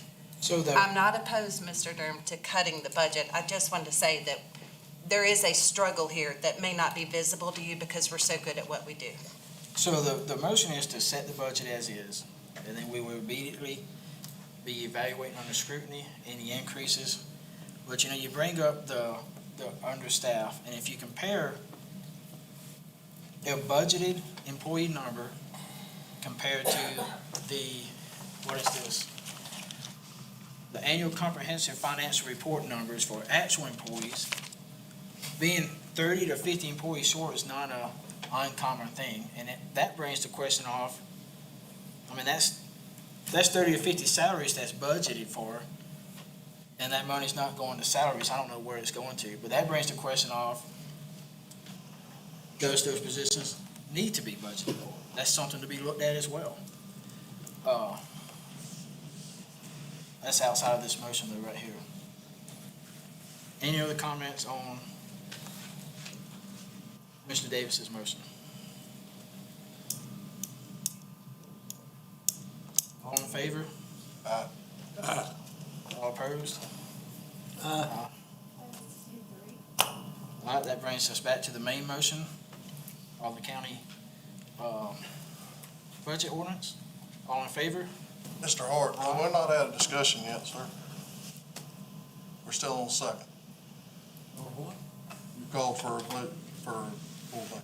Mr. Hart, you realize passing a budget without knowing what's in it can jeopardize, especially your district in economic development down there. I mean, it'd be my advice to have an idea on what you're passing. You can do what you want to do, but if something's in there, because we're literally passing a blind budget. There seems to be one person up here that knows what they're doing. It's up to you. That's all, Mr. Durham. I'll be quiet. All in favor? Aye. All opposed? Aye. Okay, third reading of the following ordinance 2023-03. Put that on my screen. That I believe is the ordinance for the Kiwi Special Fire District, previously read. It is on our screen in front of you. Do I have a motion? Make a motion. Second. Discussion? All in favor? Aye. That is 5-0. I have ordinance 2023-09. That's an ordinance amending section 32-222 of the Conway County Code of Ordinances. It's read on my screen above. Do I have a motion? So moved. Motion. Second. All in favor? Aye. That is 5-0. Ordinance 2023-10. That's a motion dissolving the Arts and Historical Commission. It's on the screen, previously read. Do I have a motion? Second. Any discussion? All in favor? Aye. That is 5-0. I have ordinance 2023-11. That is an ordinance amending the lease agreement between the Oconee County and the Foothills Farmstead, previously read. It's on the screen above. I have a motion. Move. Second. Motion, second. All in favor? Aye. That is 5-0. Okay, I have second reading of the following ordinance. Ordinance 2023-02, an ordinance to establish the budget for the school district of Oconee County and to provide for the levy of taxes for the operations of the school district of Oconee County for the fiscal year beginning July 1, 2023 and ending June 30, 2024. Do I have a motion? So moved. Second. I'll second. Mr. Hart, second. Any discussion? All in favor? Aye. Okay, have first reading on the following ordinances. Ordinance 2023-12, an ordinance authorizing pursuant to Title 12, Chapter 44 of the Code of Laws of South Carolina, 1976, as amended, the execution and delivery of a fee in lieu of ad valorem taxes and special source revenue credit agreement by and between Oconee County, South Carolina, and Project Ironman, acting for itself, one or more current or future affiliates and other project companies, collectively company, providing for a fee in lieu of ad valorem taxes incentive, providing for a special source revenue credit, developing a joint county industrial and business park between Oconee County and Pickens County so as to designate the property of the project as part of the park and other related matters. I have a motion. So move. Second. Motion second. Any discussion? All in favor? Aye. I have first and final reading of the following resolutions.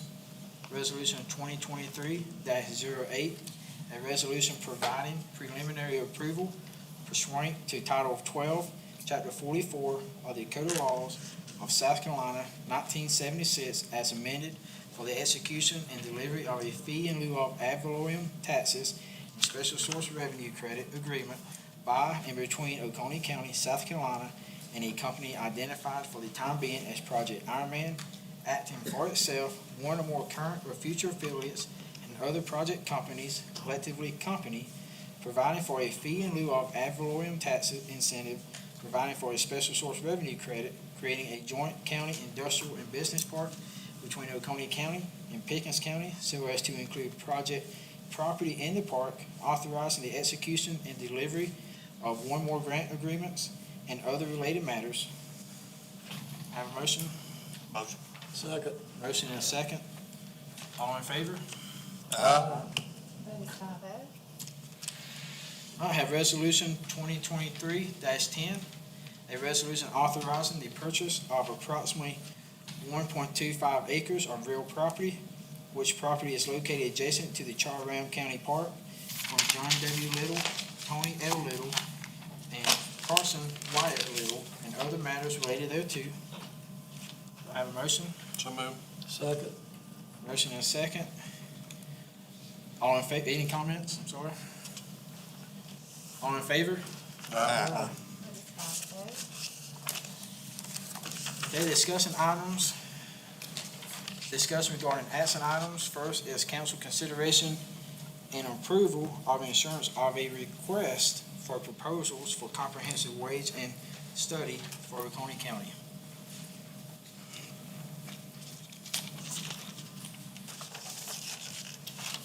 All right, so, some of this already been touched on.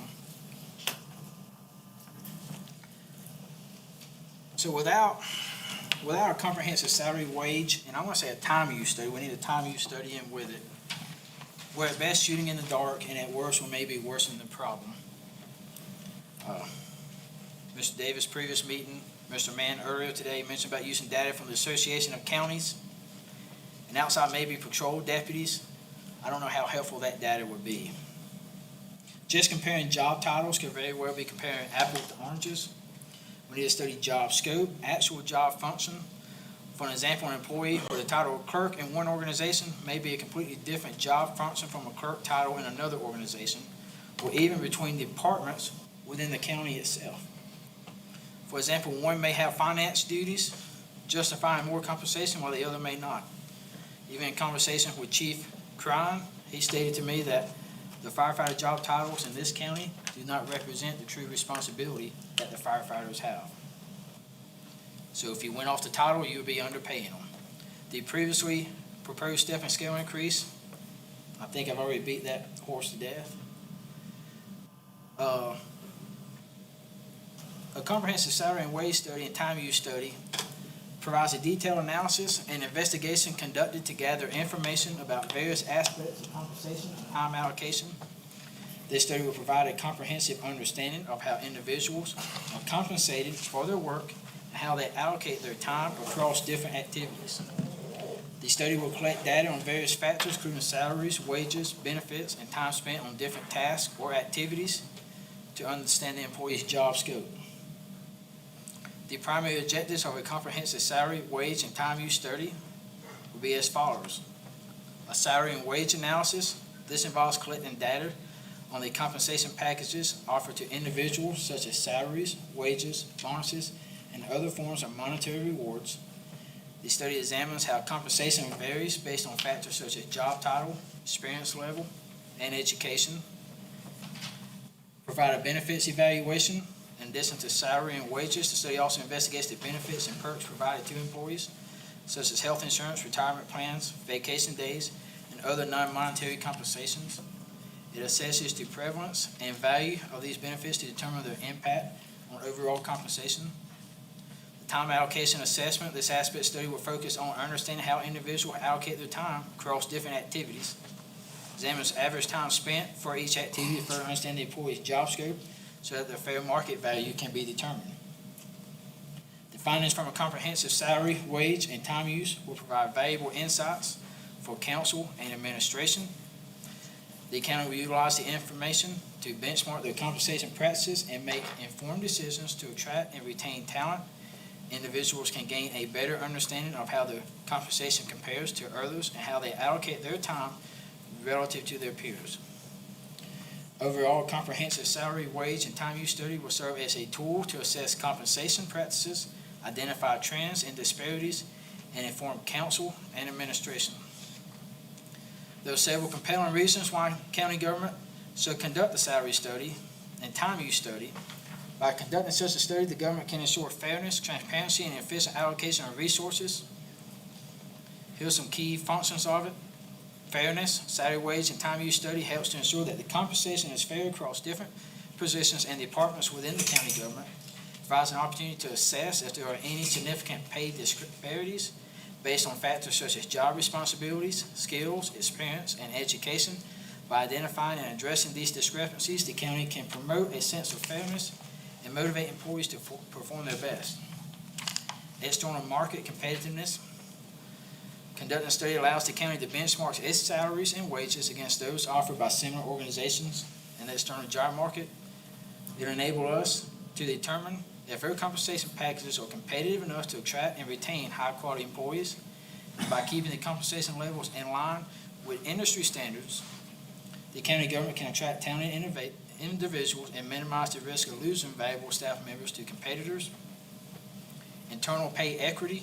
A salary and wage study also assesses internal pay equity, ensuring that employees are fairly compensated based on their skills, qualifications, and performance within the organization. It helps to identify if there are any pay discrepancies between individuals performing similar roles or those with comparable experience and skills. Addressing such disparities not only promotes fairness, but also boosts employees' morale and reduces potential conflicts within the workforce. Cost effectiveness. Conducting a study allows the county government to evaluate the optimal allocation of financial resources when it comes to employee compensation, provides insights into areas where the government might be overspending or underutilizing its funds, by identifying positions that are overpaid or underpaid relative to their responsibilities. The county can reallocate resources to achieve a more efficient and cost-effective compensation structure. The time use assessment, in addition to examining salary and wages, time use study evaluates how employees allocate their time during working hours, helps to identify areas where time may be wasted, where productivity can be enhanced. To understand how employees spend their time, the county can implement strategies to improve efficiency, streamline process, and optimize productivity.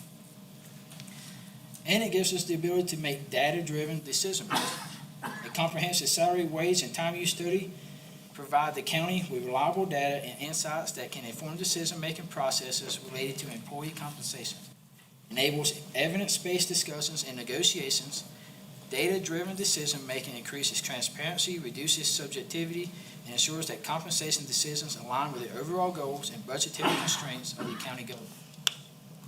Additionally, conducting a salary and wage study, time use will provoke significant benefits to the taxpayers of Waconia County.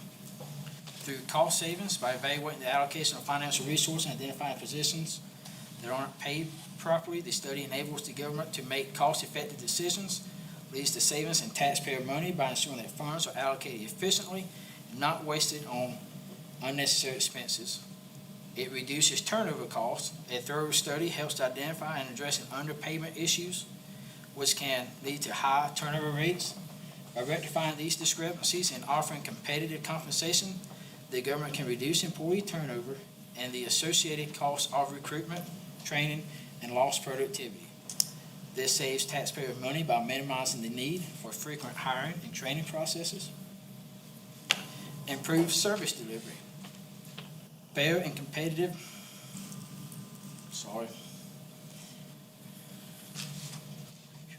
Fair and competitive compensation attracts and retains high-quality individuals who are motivated to perform their best. This results in improved service delivery to taxpayers. Efficient and dedicated employees supported by fair compensation practices are more likely to provide quality service, respond to citizens' needs promptly, and contribute to the overall satisfaction of the taxpayers. Transparent and accountable governance. Conducting a salary, wage, and time use study demonstrates the commitment to accountability in managing taxpayer funds.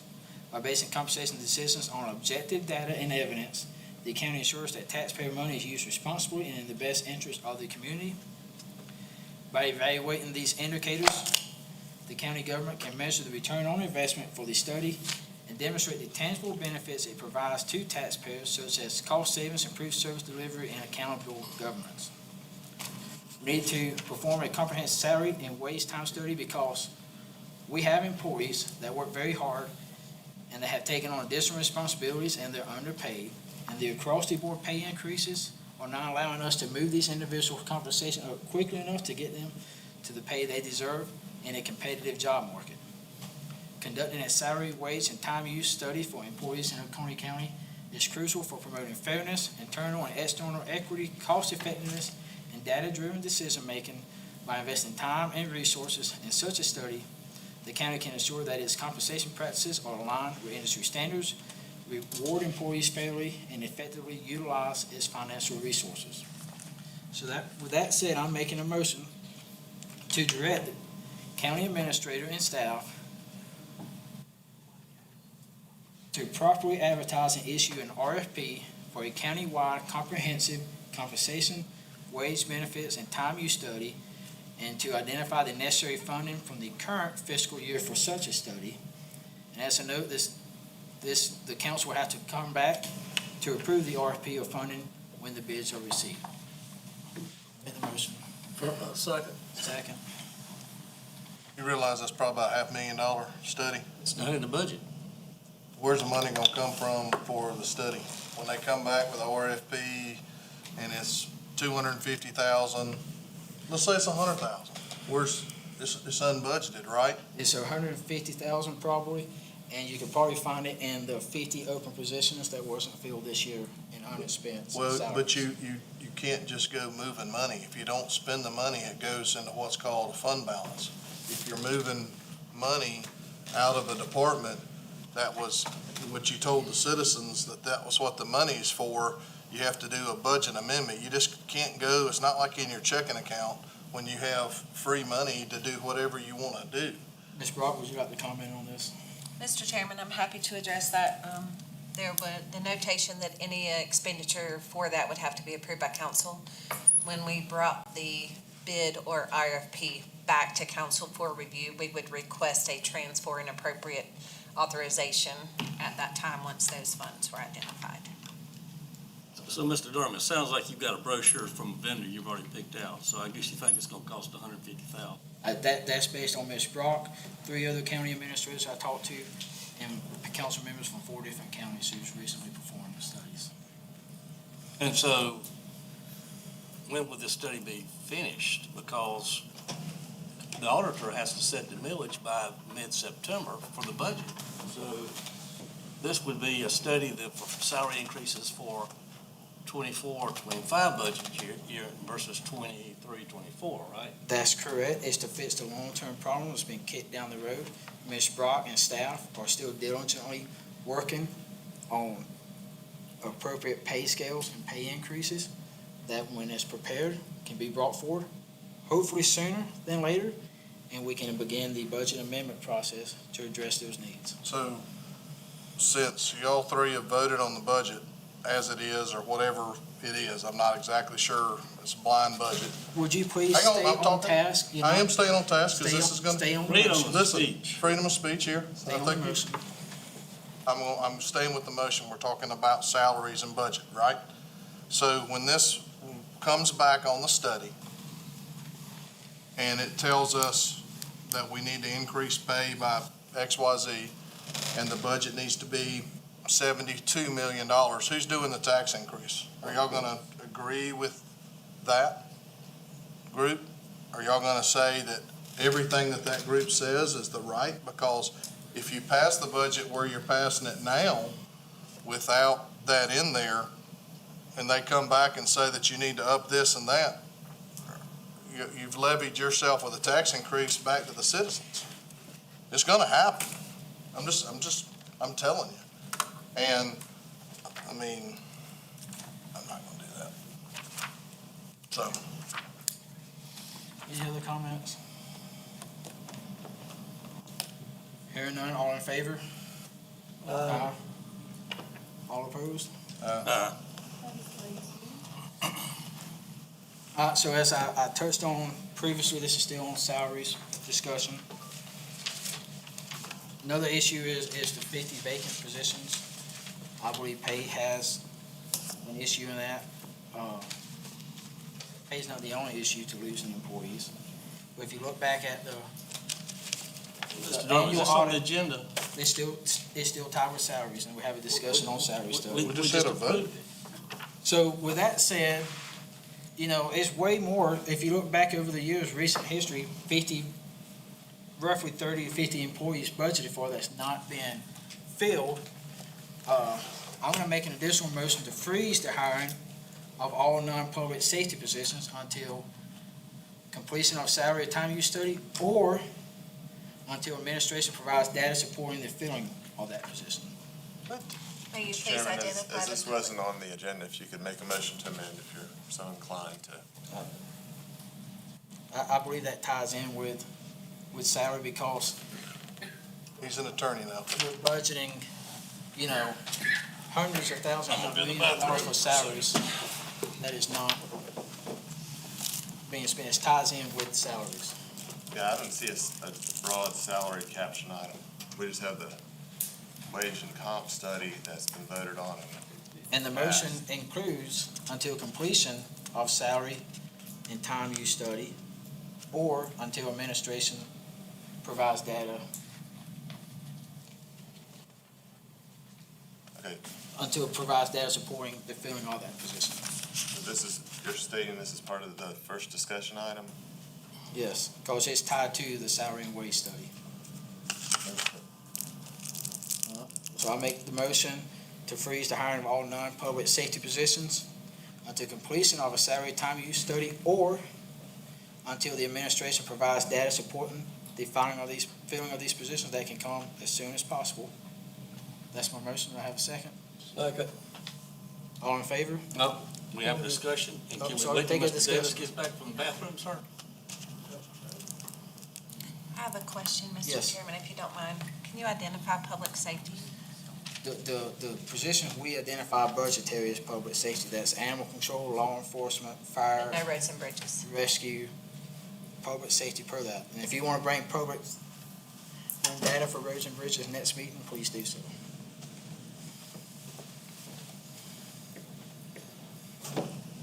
So can you restate the motion since Mr. Davis is back? Mr. The Darby? motion is to freeze the hiring of all non-public safety positions until completion of a salary and time use study until the, excuse me. The motion is to freeze the hiring of all non-public safety positions until completion of a salary and time use study or until the administration provides data supporting the filling of that position. We have a motion and a second or two discussion. So the roads department lost 3 or 4 people this past week. Is that correct? Yes, sir. So we're not gonna hire anybody, even though everybody's complaining about the roads. We're not gonna hire them. John, me and you'll go work. We'll have to go volunteer our time to, Hey, go I'll work. start patching holes. That's what's gonna happen. you need to maintain professionalism. No, don't throw I'm comments. serious. Well, no, you're We're not. gonna have to. serious. No, We're losing people right now because of this. Any further discussion? All in favor? Aye. All opposed? Nah. Maybe your leader is.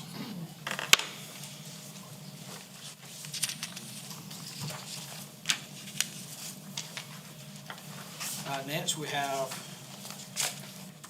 engineering services for new scale complex from the Department of Solid Waste, amount of $112,800. Procurement was approved by council in fiscal year 2022-23 budget process. Budget, $112,800. Project cost, $112,800. Remaining balance of $0. It is staff's recommendation that council approve the award of an estimated $112,800 to Smith Gardner Incorporated of Raleigh, North Carolina for engineering services for a new scale complex for solid waste. Do I have a motion? Make a motion. Second. Motion second, any discussion? All right, hearing none, all in favor? All right, I have 2 New Holland tractors with side mount side mowers, Department of Roads and Bridges. Amount tractor, $155,653.12. Mower, $90,835.80, for a total of $246,488.92. Procurement was approved by council in fiscal year 2022-2023 budget process. Funding from Capital Equipment Vehicle Fund, and the budget is $246,488.92. Project cost, $246,488.92, with a balance of $0. Have a motion? Motion. Motion. Second. Second. Any discussion? All in favor? That is 5-0.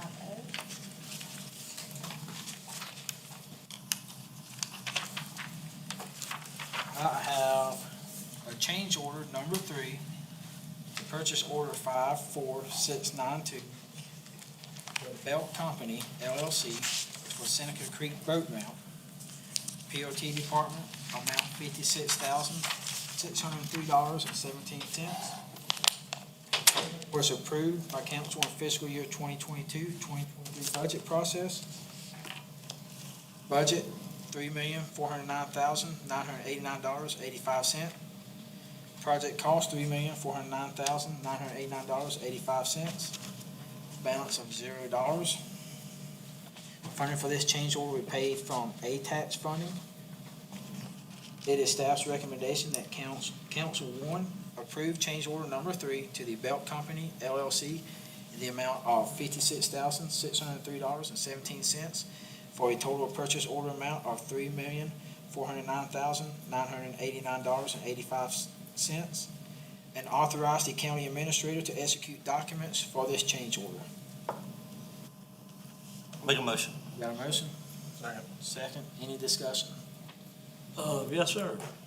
This, change order 3 for part of this $56,000, they're gonna, connection of water and sewer connections.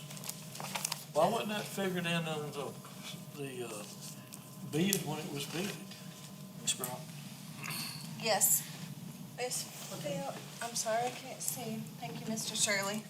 So we anticipated there being a change order for this because of the construction of the restroom facility and the exact location, because it was a prefab restroom facility, not being that.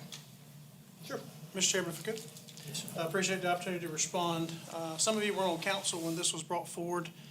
This has been an 18-month project. When staff brought this project to council, it was brought to be done in multiple phases originally. At that point in time, we were able to put $1.5 million worth of ARPA money towards this project to try to complete it. It was stated at that time that we would expect change orders as we proceeded through this project because it was an 18-month-long project. We weren't sure of the prices that we would get for the steel. We would be able to hold for the steel. We weren't sure of the stability of the shoreline once we get that property cleared. So we have brought back to you exactly what we told you was going to happen.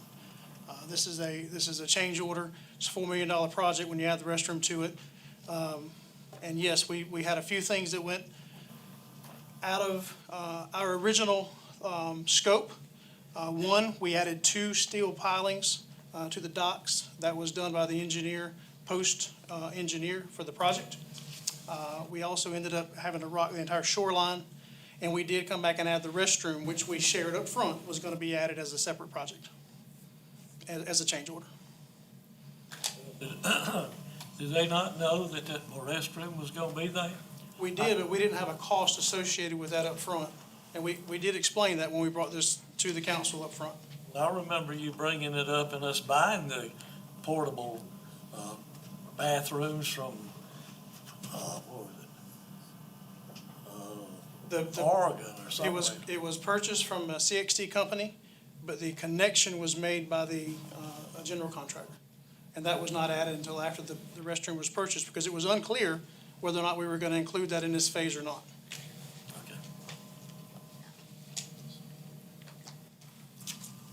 Further comments? Do you anticipate any more change orders? No, sir. The only thing we're waiting on to open is power. So the change order 1 and 2, well, not necessarily the 2, but the change order 1. What initiated that? You said we was originally planning on building it in phases? We did. We actually brought this in 2, maybe 3 phases. And is this just a result of additional funding, being able to do more I guess I'm asking what brought, because the change order 1 items, the additional sidewalk, stone building pad, concrete picnic, side picnic tables, that seems like something that should have been captured originally. Those are things that we weren't sure if we were gonna fit in the original scope of the project, or if they were gonna have to be done as a separate. We were able to fit all but what you see today in the original scope when we added the 1.5 million of ARPA funds. What we could not figure is coming out of COVID, the price of steel and the price of cement and the multiple delays that we've had, and still not having power to the project to be open to the public. When is the completion expected? It is substantially completed, minus power being run to the property. We do not have lights, we do not have security cameras. Security cameras is nice. I wish we had security cameras at all boat landings. That is a process we will be working towards once we get this in place. And just to explain to everyone, the state of South Carolina initiated a new piece of legislation in July of last year in the middle of our construction that allowed a new procedure for utilities being run on state property. A portion of this property is Clemson University state property. This was the first property that the user agreement between Blue Ridge Electric and Clemson University is being completed. We were in month 6 of them trying to complete that project. So I was supposed to be open 4 months ago. So there's a level of frustration from the public and from the staff as to why we're not open. I assure you, we're working as hard as we can to get it open. Any comments or questions? All in favor?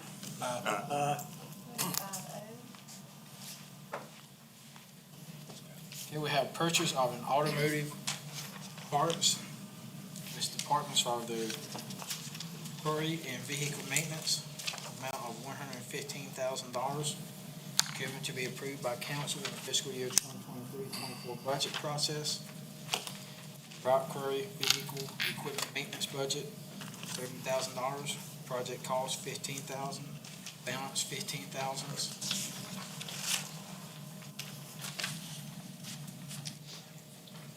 I'll continue on. Yes. General fund vehicle maintenance budget $879,150. And project cost $100,000. For a balance of $779,150.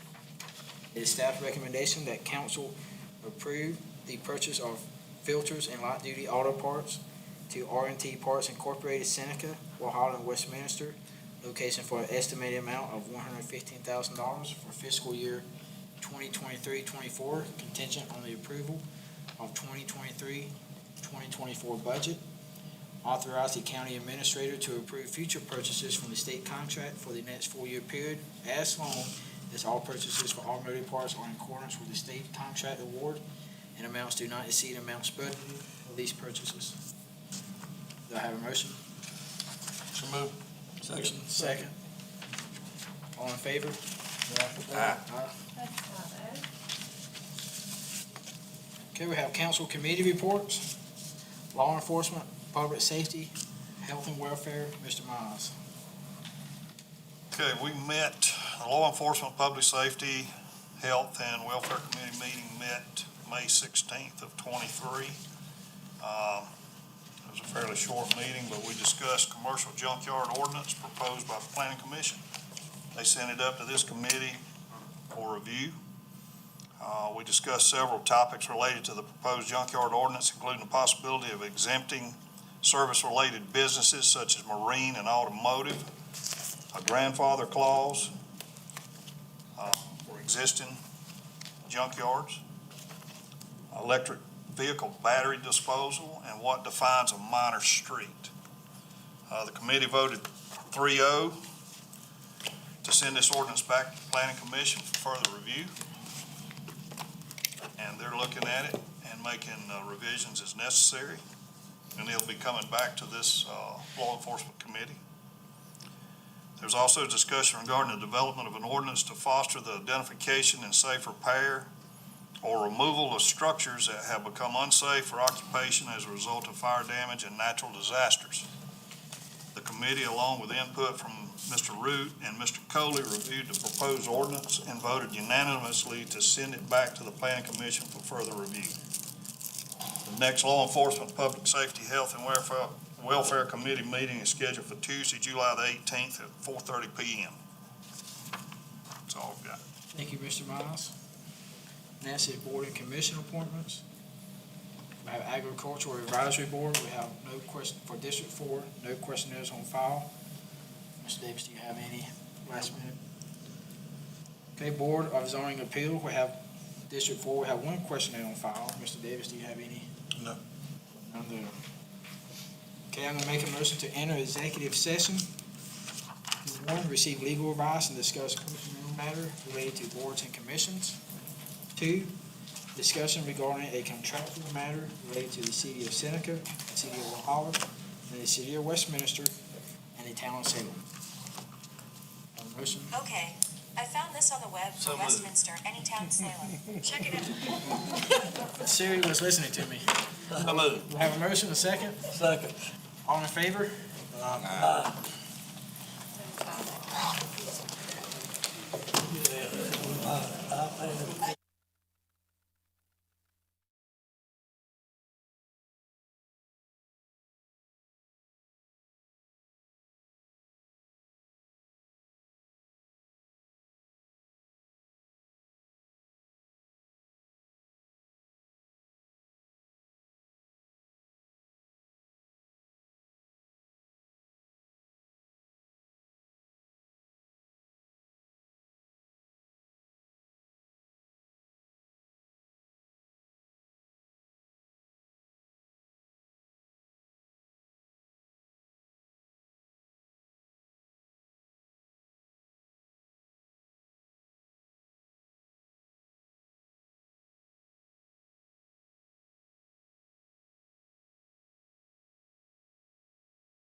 Do I have a motion to come out of executive session? So moved. Second. Motion second, all in favor? Aye. No actions was taken in executive session. Do I have a motion to adjourn? Make a motion to adjourn. Motion, Second. second, all in favor? Aye. I just saw him.